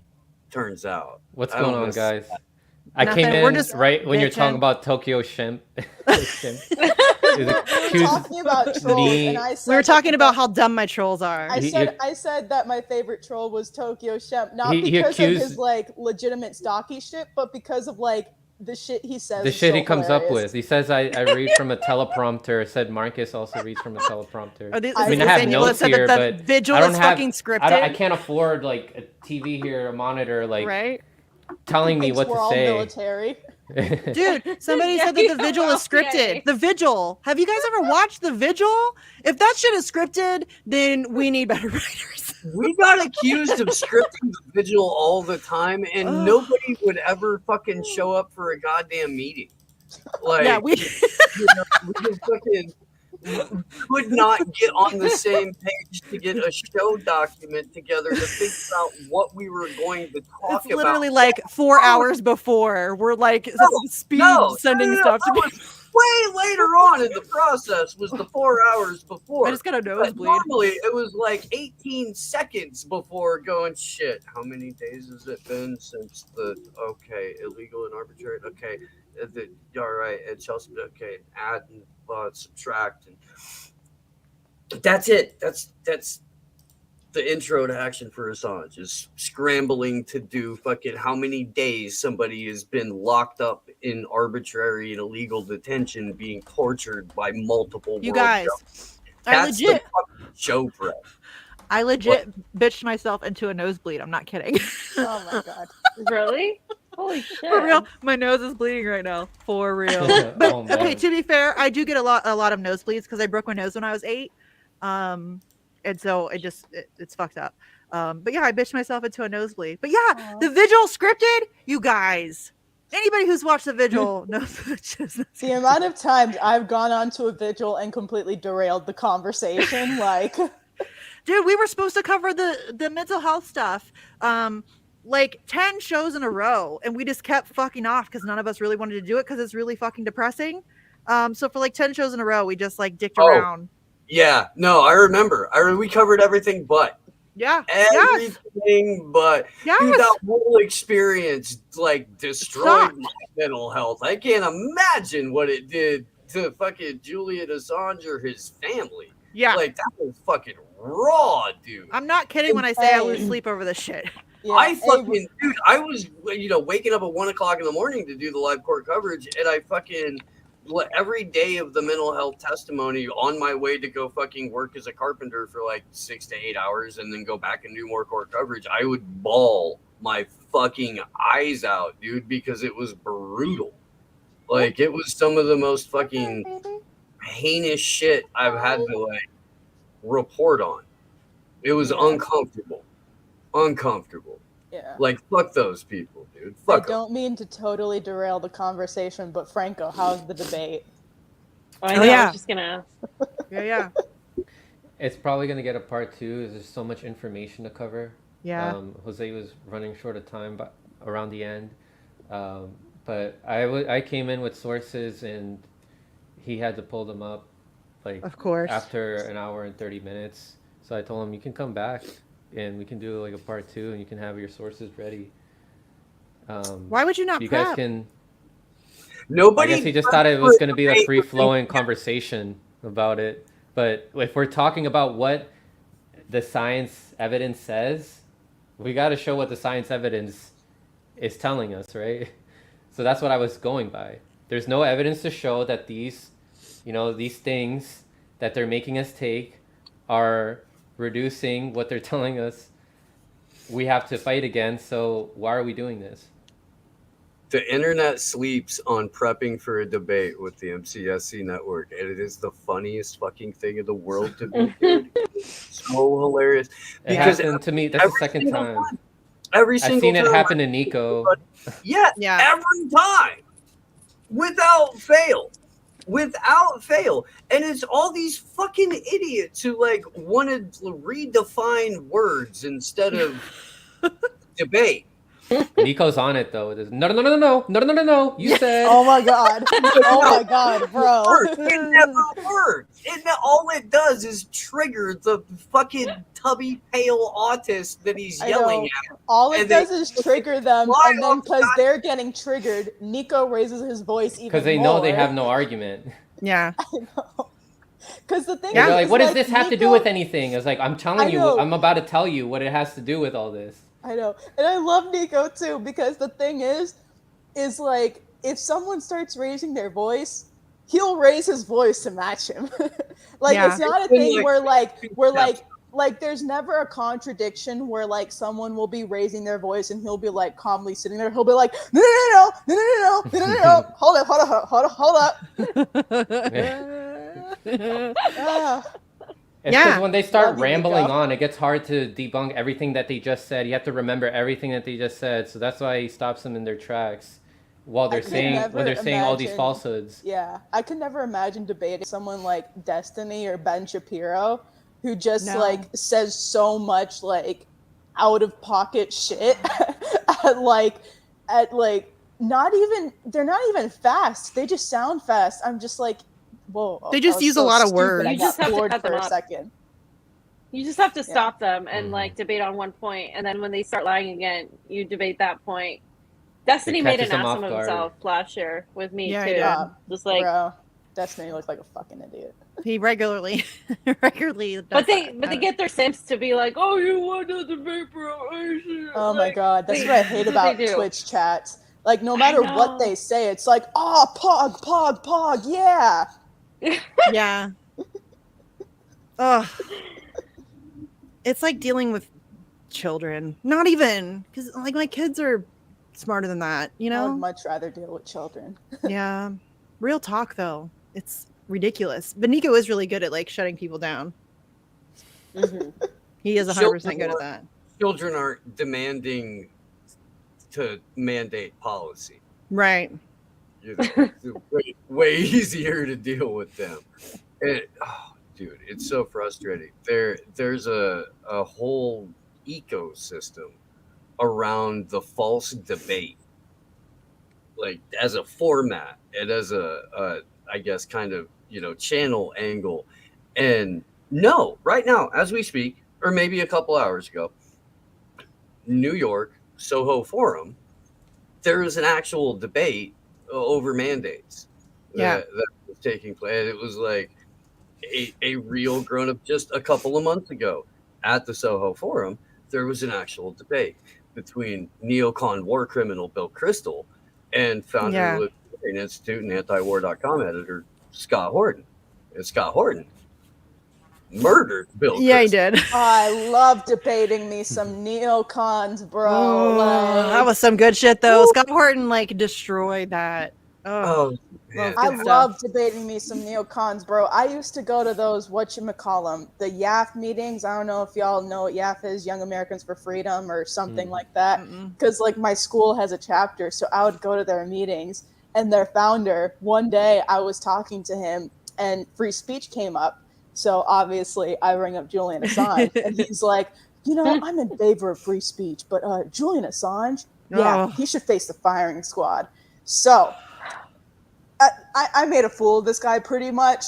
Like, I literally went up to the front of the room, and because the projector was on, so I pulled up the collateral murder video, and I was like, okay, so these guys aren't in prison, but Julian Assange is, and he's like, well, they embarrass the American people. I'm like, I don't care. Yeah, we If should this be is embarrassed. embarrassing, it's because it's a fucking crime, bro. I destroyed this dude so bad. I had the president of the fucking like Israel club agreeing with me. Nice. Like, But seriously, like that's There's what I'm a talking about. Students There's for no Israel chapter on my campus too, Of because course. I saw Steve's face. So like, oh my god, But there's it no was so funny consistency. too, because There's I'm going no on a total consistency. tangent here, but like literally, I walked in the room and this one kid was like, before even telling me his name, he was like, "Oh, what's your position on Israel?" And I'm like, here we go. I love debates. But there's no consistency. That's what we were just talking about earlier, though. It's like the guy saying, I support free speech, but no, there's no but. There's no but. You support free speech, period, for everybody, even people that maybe you have political disagreements with, or maybe people you don't like, or whatever. Like it's so conditional. This conditional bullshit. Like if it helps my team, then I support it. Fuck out of here. I haven't debated any conservatives. Like, what is that like? For people who debated both, like, would you count Big Talk, Little Talk, Franco? Never mind. I've debated conservatives. It depends on the personality. I think conservatives are easier. Yeah, they are. I think generally conservatives are easier than it depends. Than I don't know. It depends on the tactics that they use, their stubbornness. Like Israel from Big Talk, Little Talk was a Virgo, stubborn, won't let anything go. Hello, Virgo here, Virgo dragon. You know. Let's not bring racism into this. Guys, Stop. There's no me. Steve, are you triggered? You're so triggered. There's no you need a safe space. You know what I'm talking about, Glory. I know. Oh, Capricorns man, are similar. Fun to debate though. Some Zionists. Oh my god. Yeah, oh. I can't. That's not even a debate, though. Really, it's not. Oh, but it is, because they don't stop. That's they fair. Don't stop. Oh my! They're very wedded to their bullshit. That's for sure. They get so in their feelings, and then you're just like drinking their tears like it's some fine wine, and it's like, ooh, ooh. Glory, did you see the one with Marcus and that one Zionist? Oh my god, yes. I love it when Marcus debates the Zionists because he has such a good knowledge of like Bible history. So he hits them at the root of this. Yeah. He goes to like the beginning of the Semitic peoples themselves, to the point where like, oh, you think I'm anti-Semitic? No, I'm going to show you what Semitic is. And it's like, oh. By the way, this is Shem. And like, this is the actual tribe of Shem. And you're not being anti-Semitic, you're being anti-Shemitic. And you don't know that, but I do. So let's talk about why you're dumb for a minute. You know, Talmud. Oh goodness, that is like a lot of it, and that's not to say that. Oh, it's just so annoying. And watching Cynthia McKinney trigger Zionists. Oh, yeah, that does my heart good. I love it.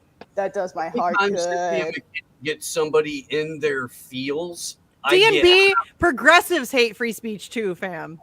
Not just conservatives. Progressives hate free speech. Straight up. Let's not pretend. We know. Yeah. Let's not pretend. Let's not play games here. Nothing warms my heart like Zionists getting in their feelings over Cynthia McKinney 9/11 post. Raise your hand if you haven't had your account mass reported by the progressives. If you haven't. If I haven't, I don't think I have. I have. Well, I got suspended for calling Ken Klippenstein a pretentious cunt. He is a pretentious cunt. Yeah. But I think that was Twitter. Because it did me for like threatening violence. But the thing is I wasn't threatening violence, because it was when he was doxing Fee. Yeah. It was when he was doxing Fee. So you got mass reported for that. Yeah, 100%. He did some bitch ass shit. So I was like, oh, of course your bitch ass would do that, you pretentious cunt. His supporters will come for you. I'm not even kidding you. It's painful. God, it is some of the most vile. They are so like they're so bitches. Oh God. Most of his followers are like most of his followers are like liberals. Yes, most of his followers are liberal. Ryan Grimm has really bad ones too. Like the Ryan Grimm fan club, they get super pissed off. Is just so Ryan Grimm pisses me off because he could be excellent. He could be. He's done He some great could be. investigative work. He could be. I mean, maybe not excellent, but he could be a whole lot better than he is. It is a choice he has made. There's to a be- lot of room to step up. That's Yeah. for damn sure. Yeah. He's positively advocating that Biden and Democrats have done a great job with the economy. Did you guys see that? Yes. He- Yes. like, No. oh, My you favorite rich Ryan fuck, Grimm like- tweet. My Yeah. favorite Ryan Grimm tweet ever was like when he was complaining about Franco's excellent coverage of the eviction moratorium protest, Mhm. and like on his Twitter thread, he was like The trying guy. to smear Franco, and he was like, "Okay, this dude just turned to me and He asked said why I'm the guy. sheepdogging for the." He was like, "Yeah, the guy just asked me why I'm sheepdogging for the Democrats," and then every reply under it is like, Why? "Yeah, good Why? question. That's a Why good are you?" question. Why are you? Why are you doing that? Why are you doing that, Ryan? I'd still like an answer, actually. I Why are know. you doing that? He just Why got are you doing that? ratioed by a bunch of people being like, "Oh yeah, good question." My favorite Franco. thing that he's Why?" ever done was he blocked me, talked shit about me on his timeline, and then unblocked me. And that is some punk ass shit, y'all. That is some punk ass shit. Seriously. I That's think ridiculous. he would go on your shows if you guys bring him on, and if you invite him. I don't know and if I you can could just be school him. civil to Ryan Grimm. Oh, Like, I God, don't like Ryan to. Grimm on Slow We're News not Day. like you, He pisses me Franco. off. Yeah.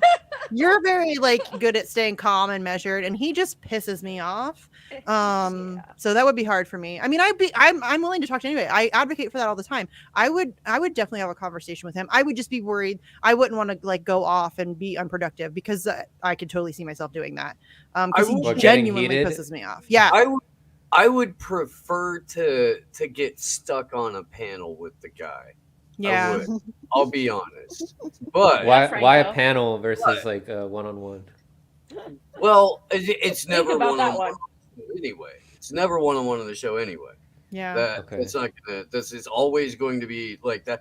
But like, I mean, thrown into a spot where we're either supposed to have an affirmative and a negative to argue, or as part of an event, as it has almost happened a couple of times over the last couple of years. It's not that like it. We don't have people on to debate. Yeah. I don't like debates, honestly. Really, that's not like the only time that like we've had guests on where there's been like okay, man, so I got a question. Like that's happened like twice. And once was just the other week when one of my buddies was showing a little bit too much love to the state, and he's in a fairly influential position right now with some people that are traditionally not that friendly towards the state. So we were trying to have a little minor intervention, and then the other time was a few months ago when Max Blumenthal was kind enough to come onto the show, and as soon as we went over to Rockfin, I immediately put him on the spot about why it took his ass so goddamn long to come to fucking his I also asked him that. vaccine. Yeah. Hey, you forgot the legendary Nico v. Yellow Vest debate. Yellow House. An entirely Yellow House. Oh shit! That's an entirely different thing. That was That was the fun. That moderator keeps intervening. I would do that again. I would do that again. I would. Look, man. Look. That was funny. Why does the moderator keep adding his 2 cents? Whatever You happened You to do that guy? you do it more like you challenge people more when you're on as a guest than when they're on your show as a guest. I think it's hard See. sometimes when somebody's like kind enough to come on your show. It's like it's hard. You don't want to like be a dick. You know what I mean? The vast majority of the time, somebody's coming on the show because they've got some news to break, or they've got something. There's something that's particularly. It's like, not always the space to exactly, criticize somebody. Or it's something like you don't have Corey Morningstar on to help Oh, share Corey. information about fucking the Fourth Industrial Revolution because you're there to like, fucking argue with her. Right. Yeah, it's What's not. the harm in listening to what you they know. have to say? You don't But sometimes there isn't something to And argue with because they know more I'm on the sure he's topic. talking Yeah. some shit. I'll push back on some shit for sure. Yeah. Mhm. But But like, I just think people expect if somebody's coming on your show, like if somebody comes on the vigil, like I'm not gonna like jump down somebody's throat or criticize them or like go after them. They're there to talk about Julian Assange, and it's not the space to be like, why don't you do this and why don't you cover that and why don't you know what I mean? Like there's a time and a space for that, and it's especially again, if you have start access, your own show. especially if you have access to them. Like if you're close to them, you have their contact information.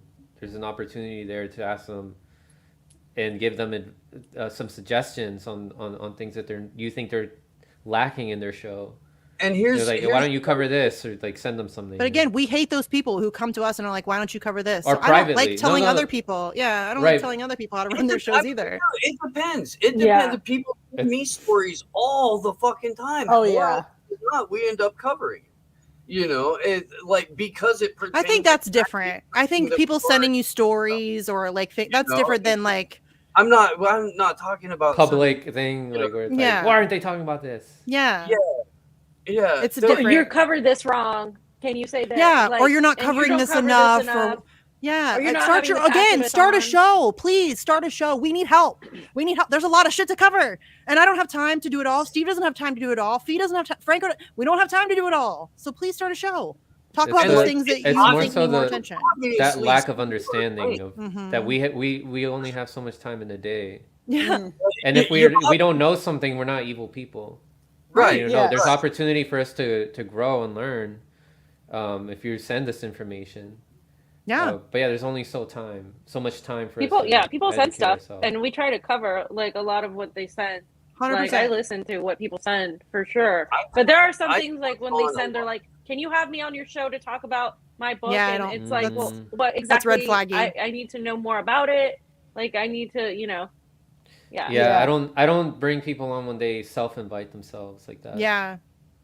Well, that's not true. I do sometimes. Like if it's Sometimes. a friend. Unless if it's a friend. If, but then like there's that Cory you know them. Like, Morningstar. there's that Yeah. trust. If it's somebody I know, because like Emma just DM'd me like a week or so ago and wanted to talk about the new health organization that she's working for. And so she was like, hey, I'm working for this place. Here's the information. I would like to talk about on your show. And because I already know her and I like trust her and I have like a relationship, that's different. But like Right, if but some if it's just rando, like some random person, like if it was me in like 2019 coming to you like, hey, you get me on the show. I just wrote this book, or Yeah. I just Right. read this book and I know a lot about it. You should have me on. Like, you don't know who I am. yeah. Yeah.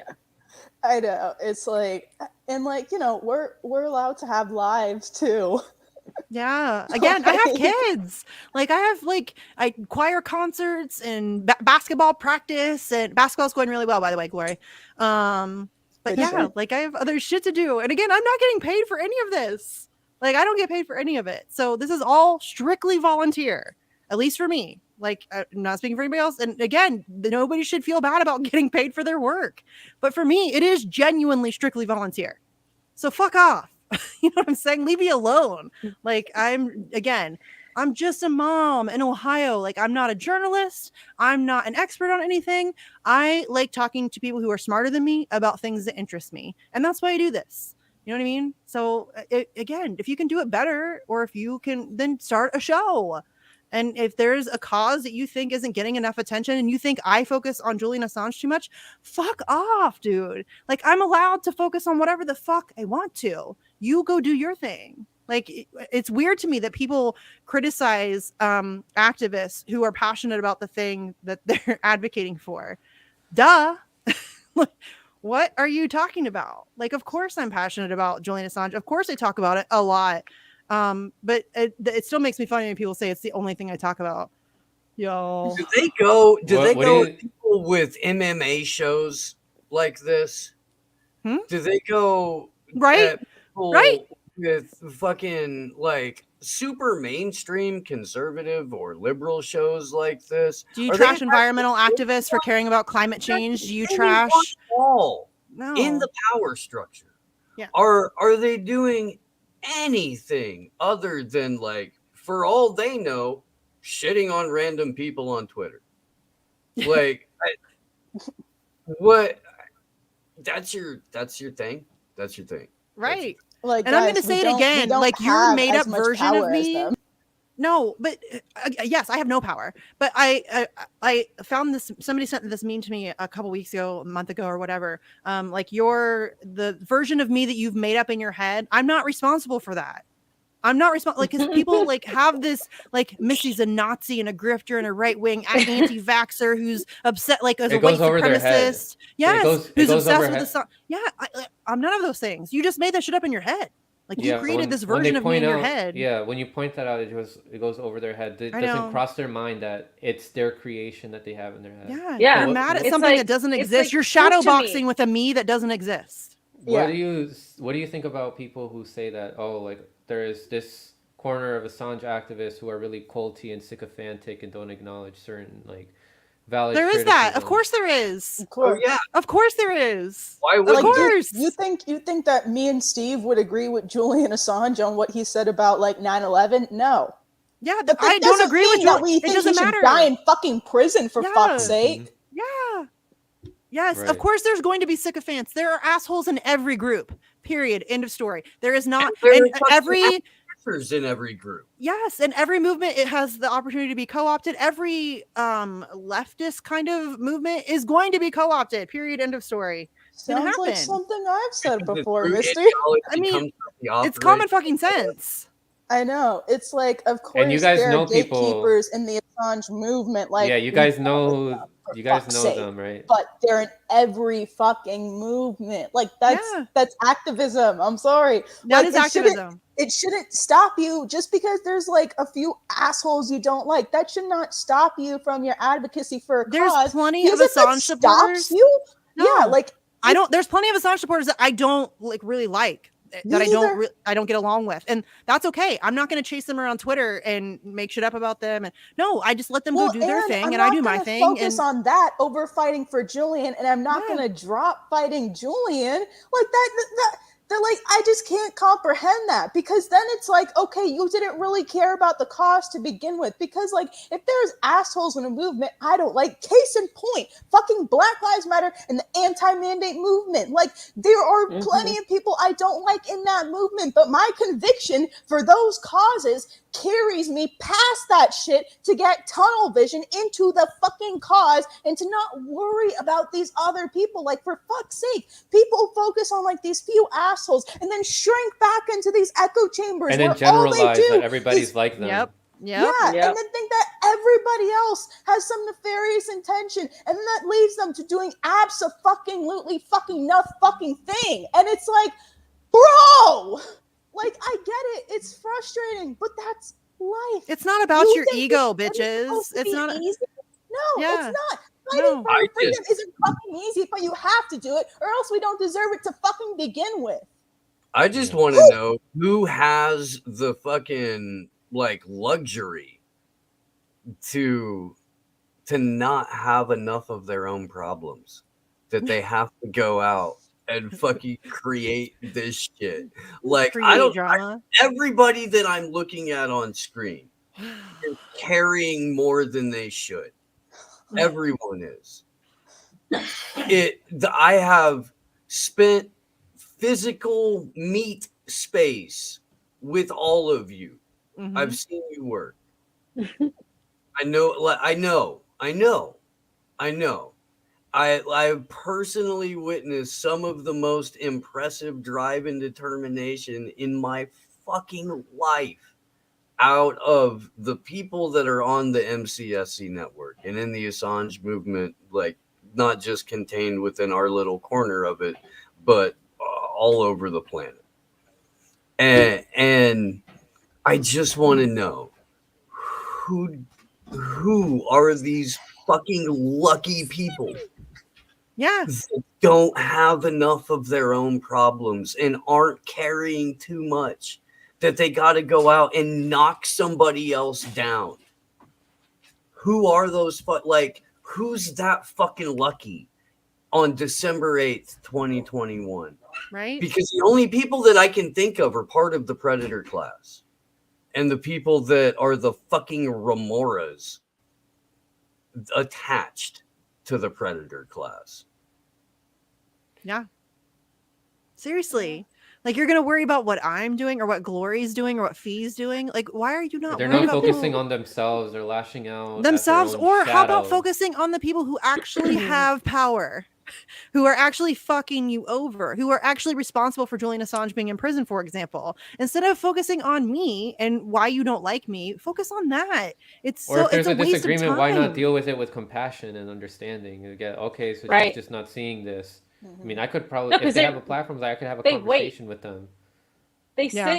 sit, these people that attack us, they literally they don't like us, right? So they're literally waiting on us to make a mistake, or not even Yep. make a mistake, on anything that we say that they can twist and turn around. Yep. So they can I lo- like use it against us. How miserable. That's all this is. Well, How and it's miserable like, is your life? 'cause Exactly. they don't How like empty. us, because they don't like us, they attribute like some warped scale of power to us that just doesn't exist. Right. Like, I'm personally responsible for Julian Assange still being incarcerated. Like, that's a lot of power you're putting on me. It's I weird. put out a loaded tweet under Fee's thread with the woman from Germany who was calling attention to an SOS put out by Indigenous Australians, and that's all I'm allowed to say on YouTube. I don't even know the words of shit.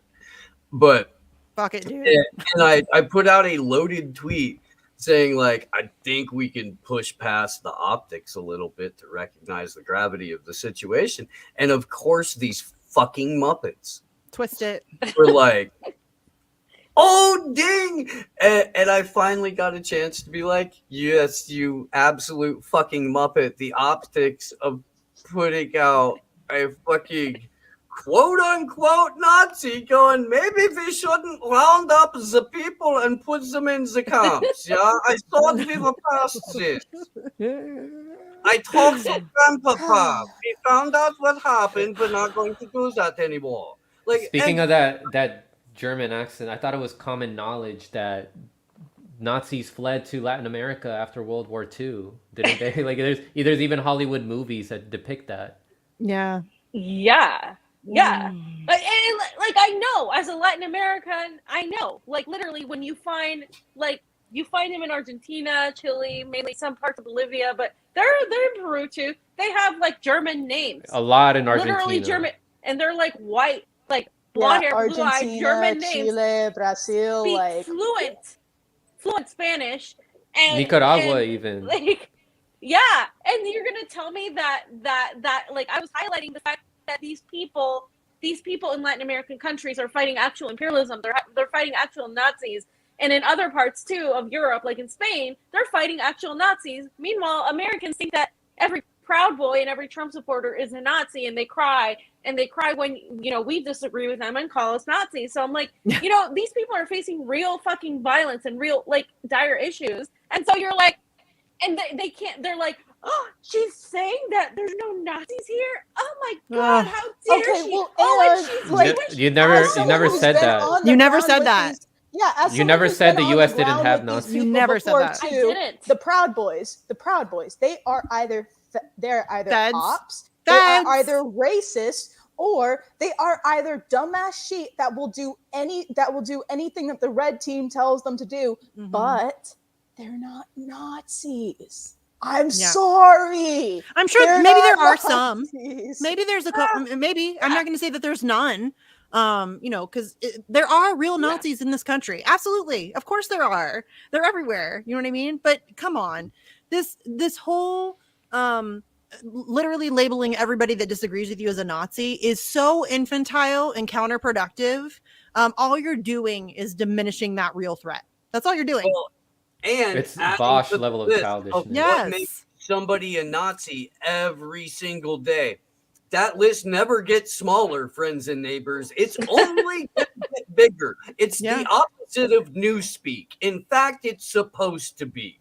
The list of who's an unexcusable second-class get on the fucking train person, that's going to get bigger. The list of words you're allowed to say, that gets smaller. Newspeak, remember, only language that got smaller over time. We're going through that right fucking now. Right now. To the point to where the internet loses its mind when Elon Musk comes out looking like fucking Gary Oldman Yeah. in Fifth Element, fucking talking about like the greatest threat to billionaires is people having children. It is. That's such a racist, Yeah. like, talking point. Like saying that overpopulation is the problem. If we reduce the population, we're still going to have the same problem because it's those people that are staying alive at the top that are the ones overexploiting the That's resources. and white destroying the planet. supremacist. Like that's white supremacy right there. It's the goddamn woke left that's trying to fucking, like, okay, at the same time, yeah, dude, your reproductive rights, but fucking like autonomy and shit, all of that, yes, all of that, but the way that it's delivered is so fucking counterproductive. Because at the exact same time, none of these people are fucking. Like college graduates in particular. Nobody, and I get that, like, millennials and Zoomers are bleak. Trust me, grew up during Reagan. I get it. I do. Done. Yeah. Actually, go to fucking, well, LA now, but you know, LA 5 years ago, a lot less bleak than LA 35 years ago, 25 years ago. Point being, actually, I have no idea what the fucking point was. I started to wonder. I'm like, he's gonna lose his point here in a minute. Sleepy handed me a joint like 5 minutes ago. No, but they're just, you're never gonna satisfy these fucking people. They are No, you're right. going to stack on more crimes because your biggest crime is not automatically thinking exactly in lockstep. Right. And honestly, I did a great job of ignoring this person in particular, like I said, for a very long fucking time. And the only time it fires me up is when they come at the American Assange movement as a whole because they don't like me. That is so fucking stupid. That is so childish. And that doesn't help Julian at all. Like, you're trashing an entire segment of the movement in order to free him as like useless because you don't like me. Like, I am not the American Assange movement. I know everybody thinks I'm the cult leader. I'm not. I never have been. I've never professed to be. There's lots of Americans fighting for Assange's freedom, and you don't get to trash them because you don't like me. That's what pisses me off. Like, that's when I get fired up, and that's when I feel like I have to fight back because that shit's really disgusting. Like, any Assange supporter who's doing that is suspect. Sorry, but you are.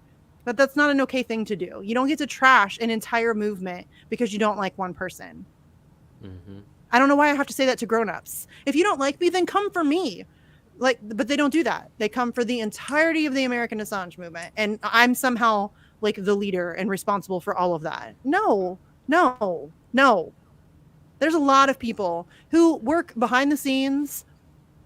People like Beth, our friend Beth. She's, like a stalwart supporter, is at every action. She does a shit ton of work. She doesn't ask for anything. You don't get to trash her because you don't like me. Sorry, I'm not having it. I'm not having it. You don't get to trash Glory, who's done a shit ton of work because you don't like me, who does a shit ton of work for people like Commander X, who doesn't get as much attention as Julian Assange does. And she's constantly working on that. You don't get to trash her either because you don't like me. You don't get to trash people like Andrew, who's my co-host on The Vigil, who, is crazy, but he works his ass off, Like, okay, you don't get to trash him. To be fair, Andrew does ask for more trolls. He does. I keep telling you, he can have mine. He just does he get them? Sometimes he's not on Twitter I've seen enough. He's not on Twitter enough to really get trolls. But you don't get to trash somebody like that. You don't get to erase the work that we've done. You don't get to do that. Like, we've built something here, and it's taken time, and we've had to do a lot of the stuff ground up, and we've been working on it. You don't get to erase that. You don't get to erase the hard work of lots of people just because you don't like me. If you have a problem with me, then come for me. Quit being a coward and just come for me. It's really that simple. It's really that simple. Can you be mean? And they don't want that. I'll go throw punches. I will. I'll fucking step right in. Orange Duke says, "Can I trash Steve?" Yes, you can always trash Steve. It's fine. And yes, they do use me as an excuse to attack the movement, and that's why it's suspect. Fuck, dude. Yeah, sure. But fuck, how that's I don't know. It's not like I may or may not pay attention to it. I may or may not decide to care. I normally don't. Honestly, I normally don't. Like I had this person. I'm We've been fucking mutually blocked. Stop sending me screenshots. That's what, or don't, because when people trash the entire Assange movement, American Assange movement, I want to know about that. Because again, that it pisses me off. It really does. Because it's not about me. Like it's there's a shit ton of people who do an ass ton of work, and putting your dislike of me on all of them is garbage. That's a trash thing to do, and I'm going to call you out for it. To be American, right? No. Yeah, I love it when people like, that's just so funny to me, because it's like, you mean because I'm an Assange activist that just so happened to be born in America? Like, it's like when people try. Okay, I realize that no one on this panel can relate to this, but like, it's like when people try to use like being mixed race as a fucking insult, when it's just like, oh well, you're biracial. It's like, yeah, sorry, it's not my fault. Yeah, no, it's stupid, and it doesn't help Assange. That's if you're really, and that's the thing that they gaslight about, is that they say that I'm counterproductive. What do you think you're doing? What do you trashing me in the entirety of the American movement, like the entirety of the American Assange movement, you trashing that on a regular basis? You think that's productive? You think that's helping Assange somehow? What does you trashing me on a regular basis? How does that help Julian? I'm curious. I'm just curious. Like, what is the end game there? Like, what are you getting for Julian Assange out of that? Getting you to quit. That's the goal, though. That's I know. It's not gonna happen, bitches. I'm very stubborn. Yeah, that's what they want. They want to get us to quit, and they want, like, they constantly. And then they'll find a new person. Mm-hmm. They'll find a new person. They're like, why does Misty have a following? Why does he? I don't know. It's a great question. Why does that matter to you? Who cares? They want status. What a way to expose your envy, right? Your jealousy, your envy. That's exactly what it is, Franco. There's a whole shit ton of jealousy going on. And which is weird. The only way that they can get status is by taking somebody else down. Yeah. They can't do it based on the merit of their own work. They don't actually contribute. No. And that's the truth too. All the person that I've been talking about this whole, they don't do anything but tweet at people who largely ignore them. They don't know they exist. If you gave her a plant, she'd probably forget. We're going on a broad spectrum of here, Franco. There's a lot of people that do this. But no, this is macro and micro. Macro and micro. Macro, yeah. If the shoe fits, where like yeah, pretty much. Like, I know who Misty's talking about, but I've been going on a broad spectrum here. Yeah. Like. Yeah, I know who Misty's talking about. With a big brush, Misty's coming with them Bob Ross fine touches. Yes, a happy little tree. Happy little troll. Friendly little squirrel. We're all making a terrible fucking painting. The only reason I'm focused on that person so much is because seriously, it's been like 4 fucking days straight of just like a constant barrage of this person straight up lying. But Misty, here's what this person is doing. If they're constantly doing this, they're hoping that they can poison you by poisoning themselves. It's like, I just got to drink more of that poison. Like, they're not at peace with themselves. If they're constantly have you living rent free in their head, they're poisoning themselves, hoping that it'll affect you, and it's not. No. If you're not letting it. Franco, you're like Buddha. You are like Buddha. Somebody pointed that out on Twitter the other day. They're like, well, it hasn't like changed, like her criticism of you hasn't changed your. No, it's not going to change my approach. You don't have to like my approach. I get it. Like, I'm, again, not for everybody. Nobody's for everybody. Like, there's going to be people that don't like me. Yeah. That's fine. Go do your own thing. I'm not telling you how to, do your activism, if that's what you want to call. This person's never organized anything. They don't do anything. And just lead by example on how you're. Yeah, better. I know. And you're right. I shouldn't give it. Again, when they start coming for the entirety, I get really defensive when it comes to the fams. You know what I mean? When people start coming for the fams, and I feel, it makes me feel guilty because it's their dislike for me that is causing all of that. And it shouldn't be like that. You know what I'm saying? Like, I don't like when my bullshit rubs off on my friends. I don't like that. Yeah. I don't like it at all. But you're not going to shut me up. Like, you're not going to shut me up. I don't give a fuck about you. I don't care. Some people, I definitely get that. Like when they're coming after the people that you care about that have nothing to do with it. Yes. But yeah, some of these people deserve that Sam Cedar treatment that Jimmy Dore gives to him, where he just doesn't acknowledge his existence, and then he's 100%. Just going insane. Well, that's why I don't mention this person by name. That's why I don't. But dude, like that person knows, and that person knows that obviously now they know exactly how to trigger you every single fucking time. So just the number 2 fan brush. Paint that bitch right out of your life. Yeah. I already had been blocked for a long time. Here's the thing. Stop sending me screenshots. Everybody, all of you. Yellow. Oh man. Little marine white. I get that. Like people send me screenshots of people who I blocked. Say, hey, this person's talking about you. Yeah. Compton Jay said something about that on Twitter the other day. Like he said, I don't even know my haters exist until you all send me screenshots. And that's the truth. Like I mute or block these people. I forget that they exist. I don't care what they think. It doesn't matter to me. But again, when I get screenshots where the entirety it's weird though when it's been like months and then you see that they're still talking about you over and you, a year forgot about my god. My god, the commitment. I have to give you credit for your commitment, fam. I do. You're very committed to your hatred of me. It's really weird. Yeah, no, it's just like listen, we assume that people are talking shit about us behind our backs because that's just the unfortunate nature of people being bitches. Like honestly, that's just the unfortunate nature of like, I don't know, whatever. Out of sight, out of mind though. Like gossip culture, but like, yeah. Never. Sorry, guys. Yeah, the reality here in this present moment, they're not here. And that's what we should be focused on to be at peace. Well, we just need to focus. I mean, and I'm speaking to myself here. Like, it was nice to have this little therapy session, but I'm just going to like refocus on the work. And I don't care if you like me. I don't care if you like my approach. I don't care if you disapprove. You're not the gatekeeper of Assange activism. You're not the boss. You don't get to decide who does what and who speaks how, like to who and how we approach the whole damn thing. You don't get to do that. You're some random schmuck in Australia. You have no power or authority. So shut the fuck up. What would you do, Misty, if in like 10 years they come, or not even 10 years, in like 2 years, like, hey, sorry about what I did. Yeah. Would you want to come on the show or whatever I have and talk?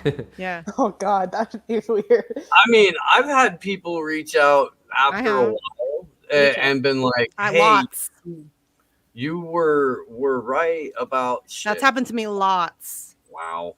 And that's not, it's not like, it's awesome when it happens, and I'm glad it happens because I know that I can be a dick, but I was right. Like, I mean, but I have never fucking sat here and pretended to be like a perfect, angelic, fucking any of that shit, dude. I'm right about a lot of shit because I start from a place of cynicism, and I have a lot of people that I know who do good work.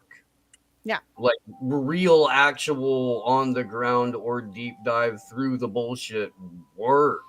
Yeah. And so when we have sources and stuff like that, or when we have guests, it really fucking is the absolute most knowledgeable. Is there like some Zen music playing in the background? I was just.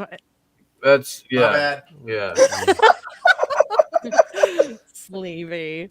Sleepy's like over there meditating or some shit. He needs a Zen. I need some Zen. Garland Nixon was supposed to teach me how to be Zen when we talked to him in DC. Oh, yeah. He was going to teach me. Oh my God, yeah. He went I have on no this Zen. He went so Zen. I was like, damn. Yeah. I can't. I don't know. I can't find my Zen. He's supposed to teach me though. I'll hit him up on that. But that's like anytime I have a conversation with Jack Sith and he and he like, oh my God, Like, wow, that's a wealth of like spiritual knowledge there. Yeah, he's going through a lot, and like he always tries to, look at, the Buddhist side of things, and he's like, I'm looking forward to the new opportunities after this conflict that I just had. Like, new doors are opening. I'm like, oh. Me, like that, I can't Which, find speaking that. of, I think him and Shadowban Refugee are going to be on Marcus's show tonight. I'm not sure. I just saw it in the They chat were, earlier. I think, I don't know if it ended up happening, but Oh, okay, yeah, I'm they not already sure. were? I just saw it in the chat. oh, so. wait, let me see. They're there. They are? Yeah. Oh, yay. You guys should check that out when we're done here. Orange Duke says, I wish people would send me screenshots. I'll start sending you all the screenshots that people send to me. How about that? How about that? Yeah, let's send them all to him. Let's send them all to the Orange Duke. You're getting them all, my friend. Thanks for volunteering. I've seen the Orange Duke combating trolls on Twitter. Yeah. I've seen them Oh, having a yeah, blast he's like there. the cleanup man. I will Just say, kidding. I never ask people to go and defend me, but I have like a solid group of people who will defend me. And I appreciate those people so much. You guys have no idea. There's oftentimes I don't even have to respond to my own trolls because my friends are right there doing it for me. So I appreciate that. You guys All really, I know is this will be the first time I'm not painting with a broad brush, or, well, maybe it isn't, but yeah, like, to go with the fine brush, like Misty, if I ever see one of them, like that person put a salty tweet onto my timeline, I'm these nutsing them every time. That's hilarious. I guess I have, like, there's a couple of people that I will frequently just go after, but yeah. for the most part, my Twitter experience is letting people know when we're live, promoting my friend's shit, and like the frequent shit post. Yeah, I very rarely, honestly, I mean, except for this week, I very rarely respond to trolls. Honestly, I mean, sometimes I'll fuck with them because they're funny, and I have really dumb trolls, so it's easy. So sometimes I'll be in like a pissy mood and I'll want to kick somebody around for a while, and it's fun for that, I can't resist sometimes when it's like constant Yeah. misinformation that's being spread, like with Walker. Like I've been, Oh my God, I've been he's like still quote going. retweeting that guy. Okay, a so lot. that's the people that I That's Steve's guy. I try really hard not to get into arguments just because, like, I'm like very competitive too. So like I'll always want to get the last word. So like, back in like, Because you're a Virgo, see? You got my that God. stubbornness. back trigger in like Steve my again, my please. Tulsi volunteer days, Landers bro. not doing Like with back in anybody. like last year, no, like 2 years ago now, back in my Tulsi volunteer days, like I used to get into day-long Twitter arguments with people, and I'm just like, no, I have to get the last word, like but like, yeah, I've done that too, and I grew, like, you grow out of that. I think Yeah, I think once stopped. you reach like a certain level of troll, like once you get a certain number of trolls, and this isn't like, oh yay for me, I have like trolls. No, it sucks actually. Like it's not a lot of fun. But I think once you get to like past a certain point, you learn to like tune them out. Like you learn that it's not worth your time. I was forced to tune them out because I just didn't have the time. Like I don't have the time to deal with all of petty them. shit. Like yeah, it's constant. It's fucking constant. It helps And to he turn gets it off the your worst. notifications. Had my fucking devices fucking hacked. I've had my bank account fucked with twice in the last year. Like there are people who have paid money to make sure that I know that like they've expressed an intent to harm my family and shit like that. So like an internet Twitter troll? Are you fucking kidding me? Yeah. Mm-hmm. Like I don't know if you know this or not, but I'm kind of crazy. And I don't do that. Like there's no step between like I have decided that this is a serious thing. And now that it's serious, I'm going to treat it as such. Like there's not a big leap from I'm about to get mad to I am about to end this conflict. Yeah. And fuck Twitter. Like, And fuck just it. on that too, like I want to say, like, you know, like going out of the country, like, you know, my dad told me, like, oh, you're gonna appreciate America more. You're gonna see what it's like, and you know how bad these other countries are. The opposite. I literally want to leave this country because of how expensive it is, how shitty the left is, and how these people don't fucking know how to like get shit done. How they they're so hateful. They're so useless. They're not organizing anything. Like in other countries, people are actually doing shit and they have everything against them. And it's like, it made the Twitter bullshit seem so petty. It made everything seem so petty. Yeah. So like now I'm even more radicalized. I'm even more angry. I'm even more like done with this shit. Like it's like that's what He's it thinking is. about how these countries used to be in comparison to the U.S. Things have exacerbated in the U.S. Yeah. Things were easier for our parents' generation than they are for us by a lot. Yep. Well, I mean, and it's like okay, like me, the only thing I like about being an activist in America is fucking like I always preferred away games to home games. Like I kind of like being in the heart of the empire and that like, you know, purely primal and competitive sense. But also, like, bro, for fuck's sake, if I could just like put on a yellow vest in France, or like, or like be one of them, like, or like be one of them protesters in like the Netherlands and The Hague, or like, bro, going like Cuba or Nicaragua or like Peru or like in, you know, like, okay, well, I'm not going to say Ethiopia, but like Colombia. but, like, I mean, I have a friend in Colombia who Colombia.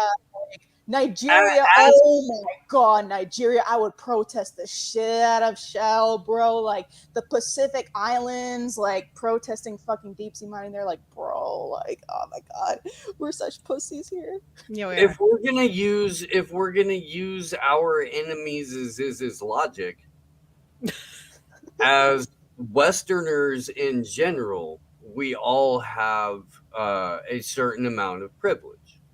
Yeah. According to them, to varying degrees, out of everybody on the panel, I'm going to go with Misty, but it's probably supposed to be me. Has the most, and I probably have more. Maybe you know, but I mean, like, it's going to be it's either me or you. Yeah, for sure. Yeah. Right. So yeah, and I'm totally ripping off Shane Gillis, so I'm not going to rip him off. I'm going to give him credit. This is a nice. Shane Gillis joke. Isn't it more offensive to not use that privilege? Like, isn't it more? Yes. Like shouldn't you, like, if you're going to have it, like, why don't you use it so that you can go and do the things that are going to affect the changes that you would to see in your world?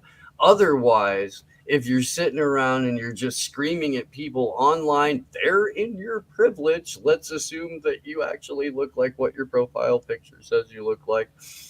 If you're going to sit there in your privilege as an awful, the acronym, affluent, white, female, liberal, awful,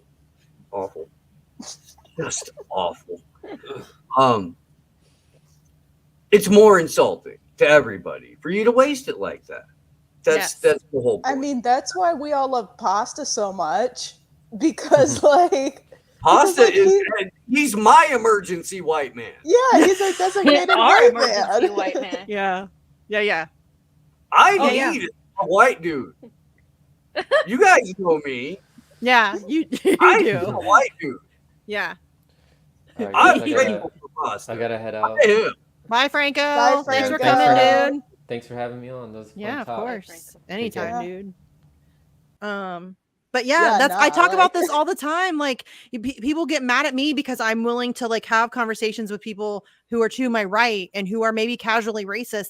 That's my fucking job. Like, that's my duty. I know that sounds like super cliche, but that as a white person, I can enter those spaces safely and have those conversations. Shouldn't I be willing to do that? Like, and like I appreciate that too, because like as someone who, like, you know, me, I legitimately wish that I could have those conversations, but I can't. and because like and I've tried to have them before too, because no one else will fucking, like, you know what I mean, Right. because no one else will fucking do them, so I try to have those conversations and it goes wrong for me, because so it's like well, I try to use this for, you know, for whatever it's worth, you know what I'm saying, like whatever privilege I have. I feel like that's what frustrates me, is when people get pissy because I'm willing to have those conversations. If you're white and you're not willing to have those conversations, you don't get to call yourself an ally. You don't. well, I get called, you know, if I say like, hey, if you're Jewish, you're still white enough to have those conversations. Mm-hmm. I'm sorry. I don't mean to say it, but like, come on. Some of y'all are really pasty. Like, I'm not entirely sure that they agree with you on that. Maybe. Yeah. I don't know. I don't think outreach is screaming at people, though. I don't think outreach is like telling people Lecturing people. Or they're that's not how you do outreach. If your idea of entering spaces that don't share your ideology and engaging with them is storming up to them with your hands on your hips and telling them exactly everything that's wrong about them, going back to the origin of their entire like species existence. That's not helping. It's not. And if you're not capable of having those conversations in a constructive way, and I'm not saying that I'm always like, there are times where I just can't. I don't have the patience. I don't have the emotional bandwidth to do it. And that's okay. Like everybody, you know, but if you're not able to deal in that manner, then just shut the fuck up about those people who are willing to do that work. Just shut up. Like, you're not better than anybody because you want to go hide in your safe space and feel superior to everybody. Like, that doesn't make you cool. You're just in an echo chamber. And like, even if the shit you're saying is like good information, you're still trapped within an echo chamber. Mm-hmm. And like, nobody's going to be able to hear or see your work because like, you're being such a cunt that you're trapped within this echo chamber and no one is saying it. So it's like, the message isn't really getting out. You're just like, and we're actively losing people. Like we're actively losing people to the alt-right, to like, exactly. You know, the people we don't want to lose. Like there are a lot of people. Is this are you taking a shot at me? No, but seriously, I mean, if you think about it, there's a lot of people who are in 100%. Like that kind of middle ground. There are a lot of, especially white Trump supporters, who are casually racist, and they've been propagandized to be mad at the wrong things and the wrong people. And the left wants to like look down their nose at them, lecture them about how wrong they are.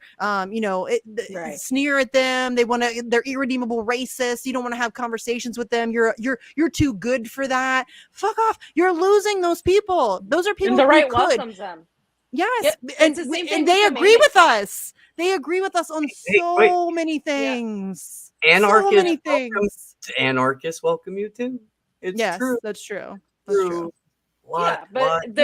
They're losing. Yeah, like a lot of people call themselves anarchists who are shit libs too. Yes. So they same with the communists. They call themselves like that's what they call themselves, right? So anarchist has even like a bad. If you go on Twitter and you see who calls himself an anarchist, not like this is why I don't like labels. 10, it's like they're fucking shit lips advocating. They're 100% shit lips. Forced vaccination, and like that's what we're losing them to. Like when you talk about lockdowns and mandates, you're talking about like small business owners. You're talking about working class people of all ideologies, and you're losing them to the right because the right are the only ones that are like talking about that shit, which is unfortunate. And like I've talked to other people for leftists in Europe, and they're like, it's very similar there. It's mainly the right. That's why it's like if I share something that's against mandates, I'm sorry, there's like a handful of people on the left that are talking about this. So sorry if there are more people on the right. Like, what am I supposed to do? Like, sorry. It's the same with the election bullshit. It's the same fucking shit. Like, you know what you're supposed to do? You're supposed to wait for one of your approved gatekeepers. Right. To decide that it's an important issue. And then and only then, once it's safe enough. let's say someone with a platform like Joe Rogan finally started talking about, the boop boop or mandates or something like that. And then, as if by magic, a handful of other people with fairly prominent platforms decided, golly, maybe we should take a look at this. It seems like something may be amiss. And and now that it's quote unquote safe because the gatekeepers have done it, there's a little more people. There's more people to throw slings and arrows at, right? Which nothing is going to turn you against the entire ideology of these woke maniacs faster than getting some positive attention from them, because they're going to turn on you. They are. I've seen a number of these people, and most of them only get their protein from eating their own. That's it. That's the only fucking way. And so once you're hit with the fucking reaction of stepping slightly out of line for whatever the insane fucking shit show scene of the day is, you're like, hey, wait a minute. Really? This one thing. Just one thing? There's one thing. That's it? That's all it takes? That's all it takes. You're a fucking child. Yes. Fuck it, I'm out. For real. For fucking real. I'm just tired of you. And I guess it's like I just need to get used to it. It's not going away. Like, these people are not going away. Oh, it's only gonna get worse. Yeah, that's true. Actually, the more you do your shows, the more successful you become, the more they come after you. And that's what it is. I don't even care about like successful. I don't even give a fuck. It doesn't matter. It doesn't matter. They view you as like somebody unworthy of what you're doing. Like, you shouldn't have a voice. Right. I agree. I wish success for damn near everybody. I do. And whatever, I feel like if people were a little bit focused more on success in their own lives, even if that, especially if that includes a betterment of your community, we wouldn't be having Bitch with Comrade Misty. We would have a completely different show. We would have let's fucking crack jokes, and we would have the show that we had back in March. Yeah, right. Where everybody loves each other, and we should do a show like that though. Like, just talk about positive stuff. We have to do an event. Is what we have to do. That's true. Yeah. I was really feeling the love then. We do need to do more events. High. We have to be tired from an event and high, and yeah. Dude, yeah. I'm telling you, people think that somebody said that, it's like a vacation.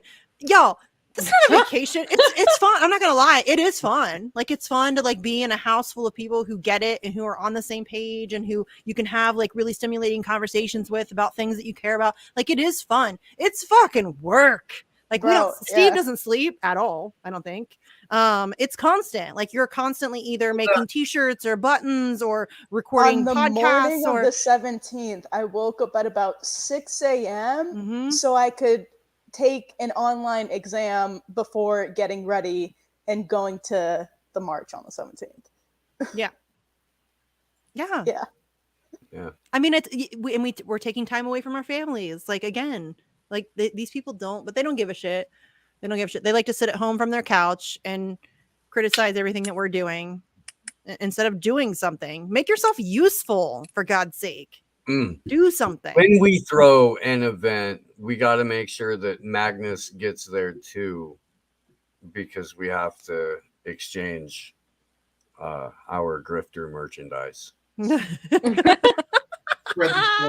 Well, we can't have an event without our resident Boogaloo boy to piss everybody off. Yeah, nothing to do with makes the fucking they do Red Brown Alliance. And in LA, we got Sleepy J to come out too. Yay! I need to come to California because I have to meet Sleepy Josh. It's like a bucket list. I have to do it.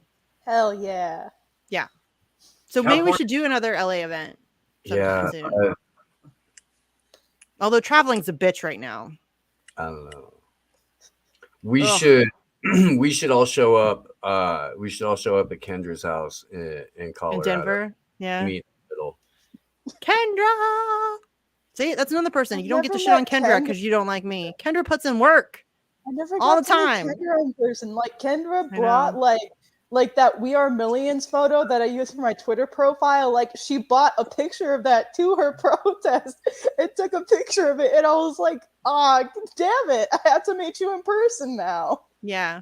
No, it's awesome to meet everybody in person. Oh yeah, So- it is. Yeah, I won't lie. It is fun. And you should Yeah. come. Like if you're like mad about like you think it's a vacation, come check it out. Put some work in. It was The- awesome to meet you yeah. all in person. I met Hell yeah. Hell yeah. Yo, and See? like if you just show up to a march or a rally or whatever, and You're you don't welcome. put in any of the act, like that's cool too. That's great. That's fantastic. Show up. we love meeting people at marches. Yes. Like granted sometimes I'm very awkward, but like I love meeting I'm you always guys. awkward. I'm always awkward. But it's so I cool to think meet that's you. I think that's definitely what I was like the first time I met V. Yeah. I don't know, I man. know. I'm pretty fucking. That was hilarious. Oh my god, I was literally like, oh, I saw it. Okay, because I was just remembering it when I was like going through my mind of meeting you all in person. Like I didn't meet V at a protest. I met her at a fucking like Tulsi Gabbard workout, and she walked into the gym, and I was like, oh my god, are you Fiorella? That's Or funny. some dumb Oh shit my- like that. Yeah. It was funny. I'm really awkward about We shit were like that, partners. too. We were workout buddies. Oh yeah, Fucking did it. instant chemistry. Such It is awkward shit. though when people come up to you and they're like, "Hey, you're Misty from." And, You. yes, yes. I say, But "Yeah." like, feel free to do that though, because Yeah. like otherwise I won't know, because like there's so many people Yeah. that don't show their faces. So if they're like, "Oh, I can't wait to meet you," I'm like, "Oh, okay." But like, you have to come up to me, because otherwise Yeah. I don't know what you look like. Plus, I am like super not shy, but like I'm weird, like I'm awkward again. So like I'm probably not gonna come introduce myself to you. That's not gonna happen. I mean, I'm the type of person that'll come and introduce myself, but I'm awkward about it. Well, that's like Max Blumenthal. Perfect example. When I met Max Blumenthal, I was like, "Oh my god, Max Blumenthal came to our protest. I was super jazzed. Like, this is great. This is like exactly what we were trying to get." Like all, and I like ran up to him like, "Oh my god, thank you for coming." And that was it. Like I just sat there like a little dork. Like and that was it. That was. Bro, how met I Max remember Blumenthal like the my time. first time meeting Nico, like I don't even think I introduced myself. I think we were already talking for like half an hour. And then out of nowhere I was just like, "Oh, by the way, I'm Glory." Nice. Nice. I am Yeah. sleep deprived at events. I am Yes. fucking constantly looking around for whether or not there's going to be any random idiot taking shots at anybody. Yeah. Mhm. Looking So- for infiltrators, checking where the cops are at. All But that stuff. But Yeah. a number of people will like introduce themselves by their YouTube chat name, Mm-hmm.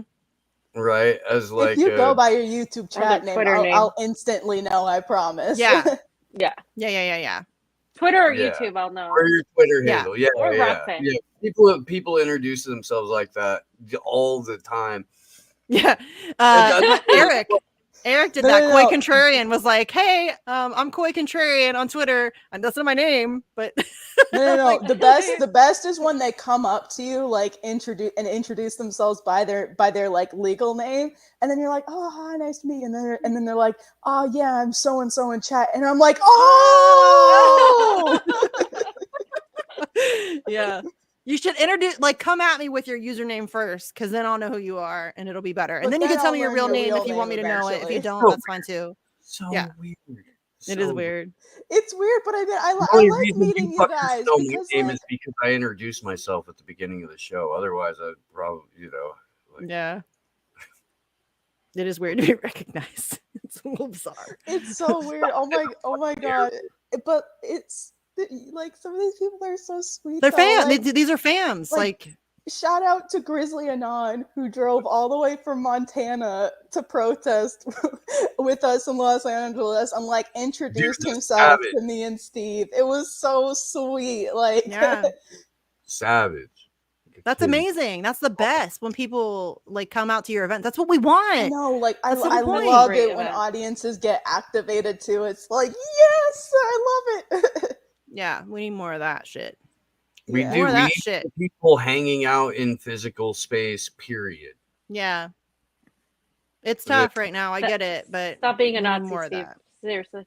Yeah. We need to be Why do you love locked Nazis, down away Steve? from each other. Come on. Look, according to our detractors, like everybody's a Nazi.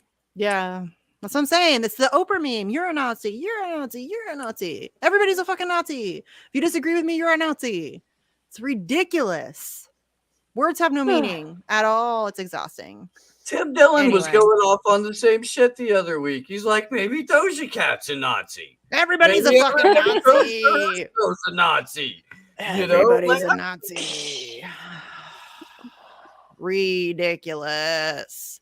It's so infantile. Anyway, we should probably wrap it up. We've been going for 2.5 hours. My voice is starting to get a little scratchy. It was a good show, though. Yeah, it was fun. I needed this. Too. I know. I bitched myself into a nosebleed. We have broken new territory, friends. That's a quality fucking podcasting and fucking live broadcast. That's dedication. Yeah. That's taking your shit seriously right there. Rant yourself into a nosebleed. If anybody can do it, it's me. If anybody's gonna rant into a nosebleed, it's me or Glory. I don't get nosebleeds though.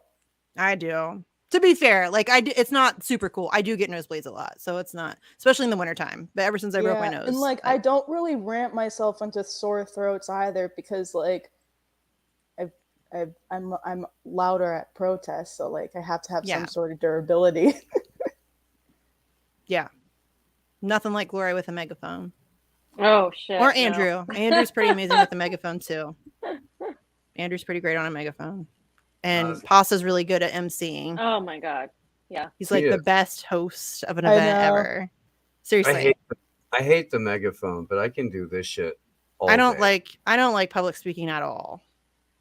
I'm not gonna lie, I'm naturally decent at public speaking.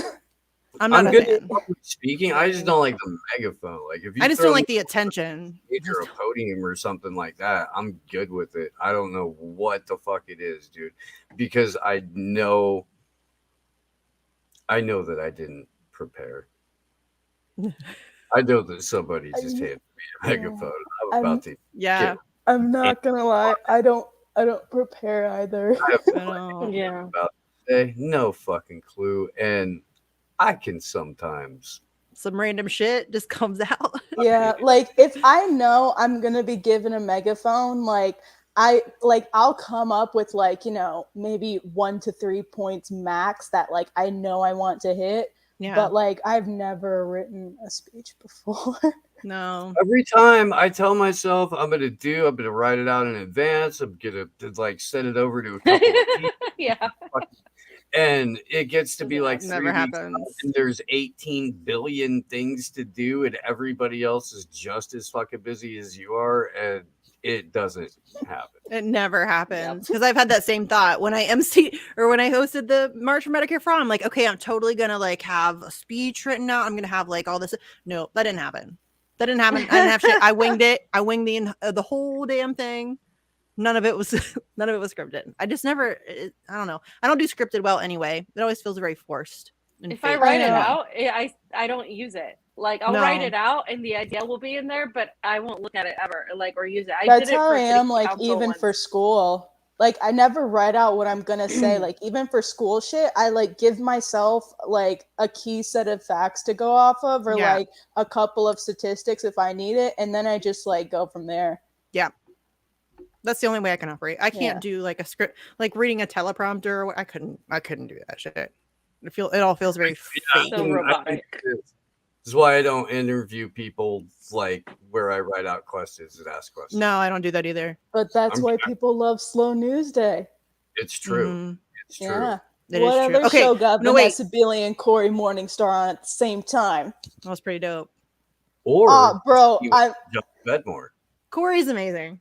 I love Corey. I know Yes. Corey I Morningstar love Vanessa is just too. close to my heart. She almost made me cry, Corey. Oh, dude, she's I love This Corey last Morningstar time- so much, and it's especially because like me and Steve were doing like little fist pumps because like I think it was the second time she came on, like she came into the Jitsi room, and the first thing she said was like, "Oh, I missed you guys so much." We were like, Aw. "Thank you." Yeah, she DM'd me once and called me sister, and I was like, Bro, I got a Corey called me compliment.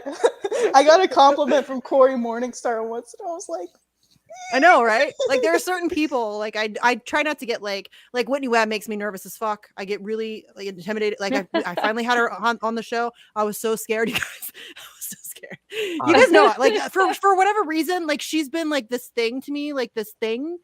I don't know what it is. I mean, That's we're my neuroses. humans. We can't help I know. it. Like you know, we can't help but get a little like giddy and I get in my nervous. mind That's about just the stuff nature. though. Like, bro, the first time Eva Bartlett came on, she like complimented me after. I was like, ah! I know the first time we had was Vanessa like- Beeley on. If you go back and watch that, I'm like my voice is so shaky. I'm so scared. I'm gonna say something stupid. She's like the nicest lady ever. I know. too. I know. She's fantastic, and like we're friends, but I still get really nervous. She's My she's back on this Sunday. I know. I think Yay. the first ever show we Sweet. did with Vanessa Beeley when I was on, I was like, "Hi, Vanessa. I used you as a source in one of my papers for international security class." I get really nervous. Seriously, it takes me forever to like get the courage to ask people to come on my show.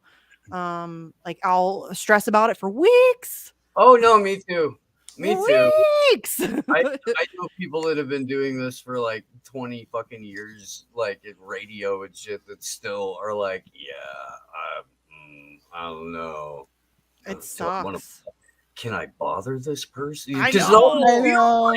right? And then like you'll reach out to somebody and they're like, "Holy shit, I love your show," and you're like, Yeah. "Really?"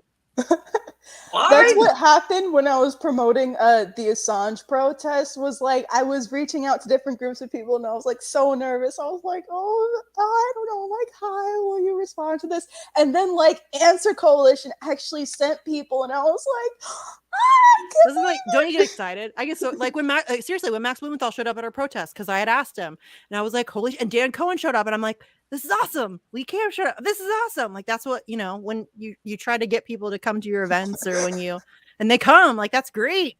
That's Shout out to fantastic. Mac and Dan for appreciating my Walker Bragman jokes.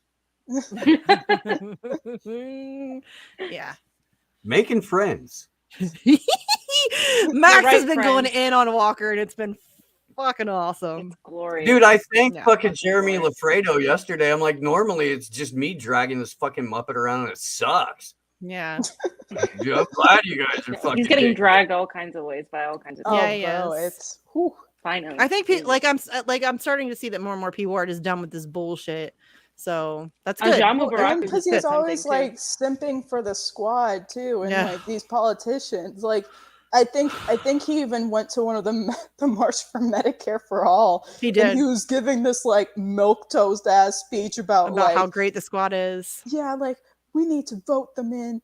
You know, We not need 'cause more it's the easy progressives. thing to do, but because it's hard, and like some bullshit like that. And I was just like, He ripped off Kennedy. what a clown.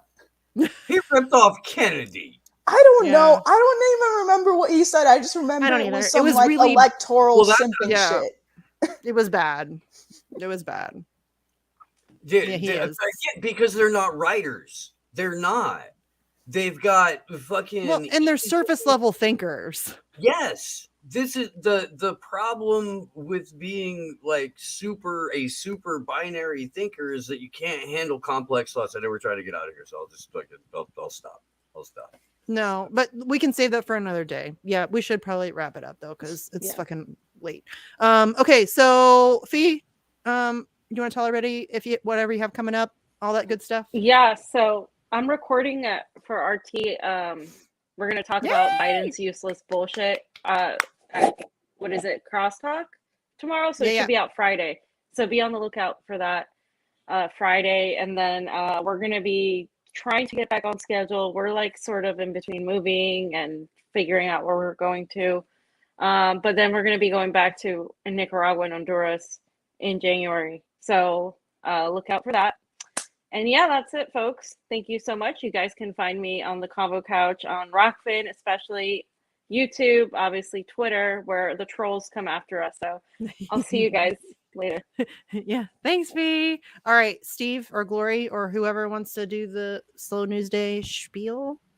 Oh, and do some Commander X stuff too, so people know. Okay, yeah, I'll do that now. So I'm not sure developments in the case wise, there really hasn't been much happened since the last update I gave. But the next hearing is January 11th, so that's a little over a month now. We'll be doing a demonstration outside there, and then hopefully they'll let us into the courtroom again. Normally the hearings have been short so far, so like I've been able to summarize them, somewhat easily, albeit missing all the legal terms because fuck lawyers.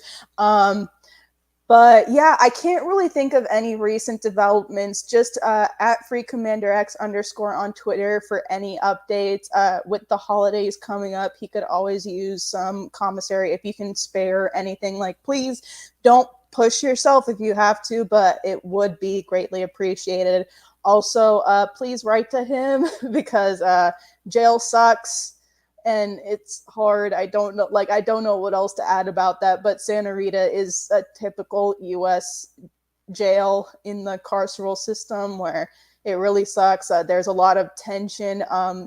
One thing he told me recently was his entire housing unit is currently in COVID lockdown. Ugh. So essentially they're locked down. They're not allowed outside or any of that, which and they're not allowed like any in-person visits with their lawyer. So that fucking torture. That sucks a lot. And because of that as well, because you have like so many people, literally trapped within these cages, like there's a lot of fights because there's a lot of tensions, like, within X's specific cell, there's about like 15 people within this one, like, I guess group, big room size cell. So, and like, there's fights in his cell. So it sucks. What else do you expect? The deputies are also fucking with them too, because that's what deputies in prisons do. Yeah. So yeah, it just really sucks. If you can write to him, it would really help just to alleviate some of that, just because like he's a strong person. Obviously he's going to keep fighting, but the one thing that's like really keeping him going is the fact that we do have like an established support network for him. So like, yeah, just keep an eye on at FreeCommanderX_ on Twitter, and that's where you can find like all the resources, like how to send him commissary, how to donate to the fundraiser that sends him commissary if you don't feel like giving your info to the Connect network, and also his address and how to write him letters. And if you want to send him Christmas cards or anything, don't send him anything explicit because the jail wouldn't allow that. So yeah. Oh, and if you did want to send him any Christmas cards, jail mail is, as you'd expect, it's super slow. So like for me, it takes him about like 7 to 10 days to get any of the letters that I send him. And I'm sending him letters from Los Angeles in the state of California. So if you want to send him cards, please allow plenty of time if you want him to get them in time. And that's all I can really think of in terms of updates. And on the at FreeCommanderX_ Twitter page, you can also find a petition to the city of Orlando government to recommend that his charges be dropped there, because currently the Santa Cruz indictment, that those charges are being dropped to either a misdemeanor or being dismissed completely. So if we can also get the Orlando charges to be significantly reduced as well, that would be super duper helpful at the end of the day when it comes to what his final sentencing would be. So just keep an eye out there. And I'm Glory. You can find me on the ground and around. I don't know when I'll be on the ground again this week because finals. So but there, I can tell you the next protest I'll be at for sure is December 18th, which is next Saturday at 12 p.m. outside CNN in Hollywood, because they're doing a press conference for Ruchell Magee, who's one of America's longest serving political prisoners. He's been, and I've been learning more and more about him. But basically, you can go to freeruchellmagee.org to learn more about him, because I won't go into that whole spiel while I'm doing this ridiculously long outro. But Ruchell Magee, look him up. I'm going to be trying to spread more info about him as I learn more too, and as I get more involved with that. And Glory also has a hive. Yes, I do. I have a just dropped blog, in the chat. I know. I haven't written for it in a cool minute because all School? a lot of my writing is currently being devoted to school. But I mean, there's definitely stuff I want to talk about though. Like, I've been wanting to do another big update on like what's happening on the deep sea mining front, and like I also want to do some other, like, I also want to put like, you know, some protest stuff on there, and like, yeah, there's a lot, but I don't know. Then of course there's Slow News Day, but I'm gonna leave that to Steve because this is all right, Steve. Ridiculously long outro. Hit us with the Slow News Day stuff. How are you doing on a 3-hour live stream during finals week? It's therapy. It's therapy, Slow Steve. News Day is in a number of different places, but Rockfin or Odyssey, slownewsdayshow.com. Apparently we show up on Spotify. I was unaware of this, or at least through Aftermath. Yeah. Nice. Right. But fuck Spotify, just so we're clear. Right. No, I mean, sure, dude. Fuck iHeart too, but we're carried on iHeart Right. through the Aftermath.fm channel. So if you like have that on your car or what, you know, do that thing. I get it. I'm just saying, fuck Spotify. For sure, dude. We're on YouTube. Yeah. Are you fucking kidding me? Fuck YouTube too. You know? I mean, like, yeah, dude. The whole point of the internet is to take technology that used to belong to government and use it against them. Yeah. You know, I'm so thanks, fuckers.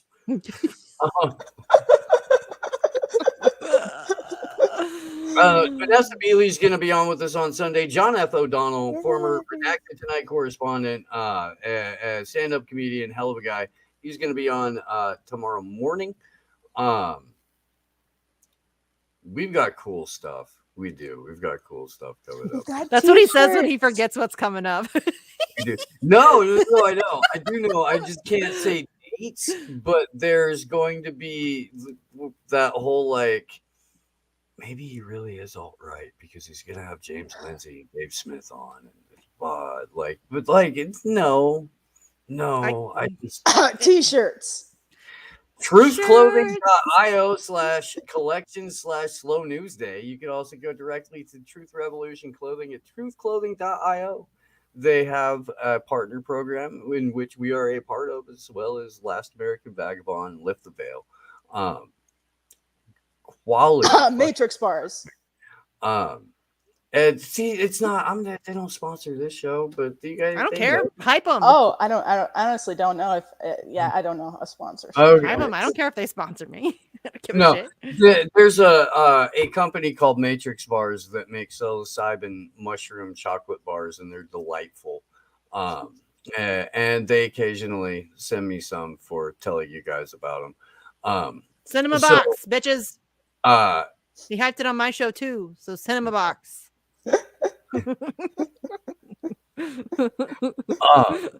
But no, there you can find them on Twitter or Instagram at Matrix Genetics, genetics with an X, because they're Fancy. That's how an you edgy thing to do. That's how you do shit now. You put X a couple of weird places in your name where perfectly normal letters should be. X is a normal letter. What the fuck? What you got against the letter X, bro? Right? What the hell? There's only one X, and he's currently in Santa Rita jail. Fair enough. We love you, X. All right. So where do we find Slow News Day again? All the places. Rockfin, YouTube, Odyssey, Rockfin, Odyssey, Live, Twitch, Twitter, YouTube. Just go to slownewsday.com, right? Slow News Day show? Yeah, Slow or the link tree, because all of the podcatcher apps and shit like that are through a website called Alt Media United. Now Glory's got me doing the 17-minute outro.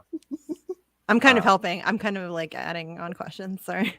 Anybody else? To fucking ask me anything for the next 45 minutes. Right? As Steve's outro. It turns into an ask me anything. Oh, that would be perfect. Okay. Anyway, so thanks for coming on, guys. Thanks everybody in the chat for listening to me rant tonight. I ranted myself into a nosebleed. That's something I never thought I'd say, but here we are. Next week, there's going to be a bunch of random friends coming by. Probably Angel. I think Lucky's coming. Whoever. I'm just going to send out the link again. I think that's fun. Just sending out the link. Whoever shows up, and we have weird ass conversations and we bitch about things, and it's a good time. So I don't think I have anything else to like hype or anything right now. I don't think. I always feel like I'm forgetting stuff, so fuck it. Huh? Yeah, your Friday news show. Oh yeah. Yeah. See, I'm so bad at this. We did Facts on the Ground start doing the Friday. We're gonna do it every Friday at 4. Like just kind of try to grab some of the stories that aren't getting a lot of coverage. It's incredibly difficult to choose. We only have so much time, y'all. So yeah, we're just doing like trying to break down some of the more underreported stories or issues that we care about personally. So if you want to check that out, it's on Fridays at 4 Eastern. We usually go for a couple hours. And then vigils are on Friday nights right now. That seems to be working out for us so far. So Fridays at 9, we're doing Action for Assange vigils, as we have been doing for fucking ever. So yeah, you can stop by on that too. And if you want to help Daniel with his billboards in North Carolina, he's kicking ass down there. Hi Lucas, I didn't even know you were here, dude. Lucas in the chat. What Lucas up, is my Lucas? friend. And hey, Daniel's here too. I'm so bad at the chat. Daniel's here too. Daniel is who I'm talking about. He's kicking ass in North Carolina. We love Daniel. Another person who I get pissed off when people start degrading the American Assange movement.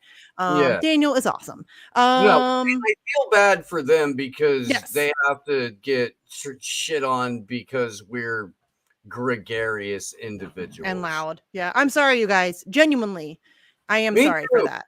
Me too. I really am. It hurts my feelings when you guys get the cast off of my bullshit. So I am genuinely sorry about that. So yeah, next week we'll just have some friends on, have another good time. Thanks for Jesus Christ. Thanks everybody for hanging out. Starting to lose my words. And yeah, we'll catch you next week. Bye everybody. See ya.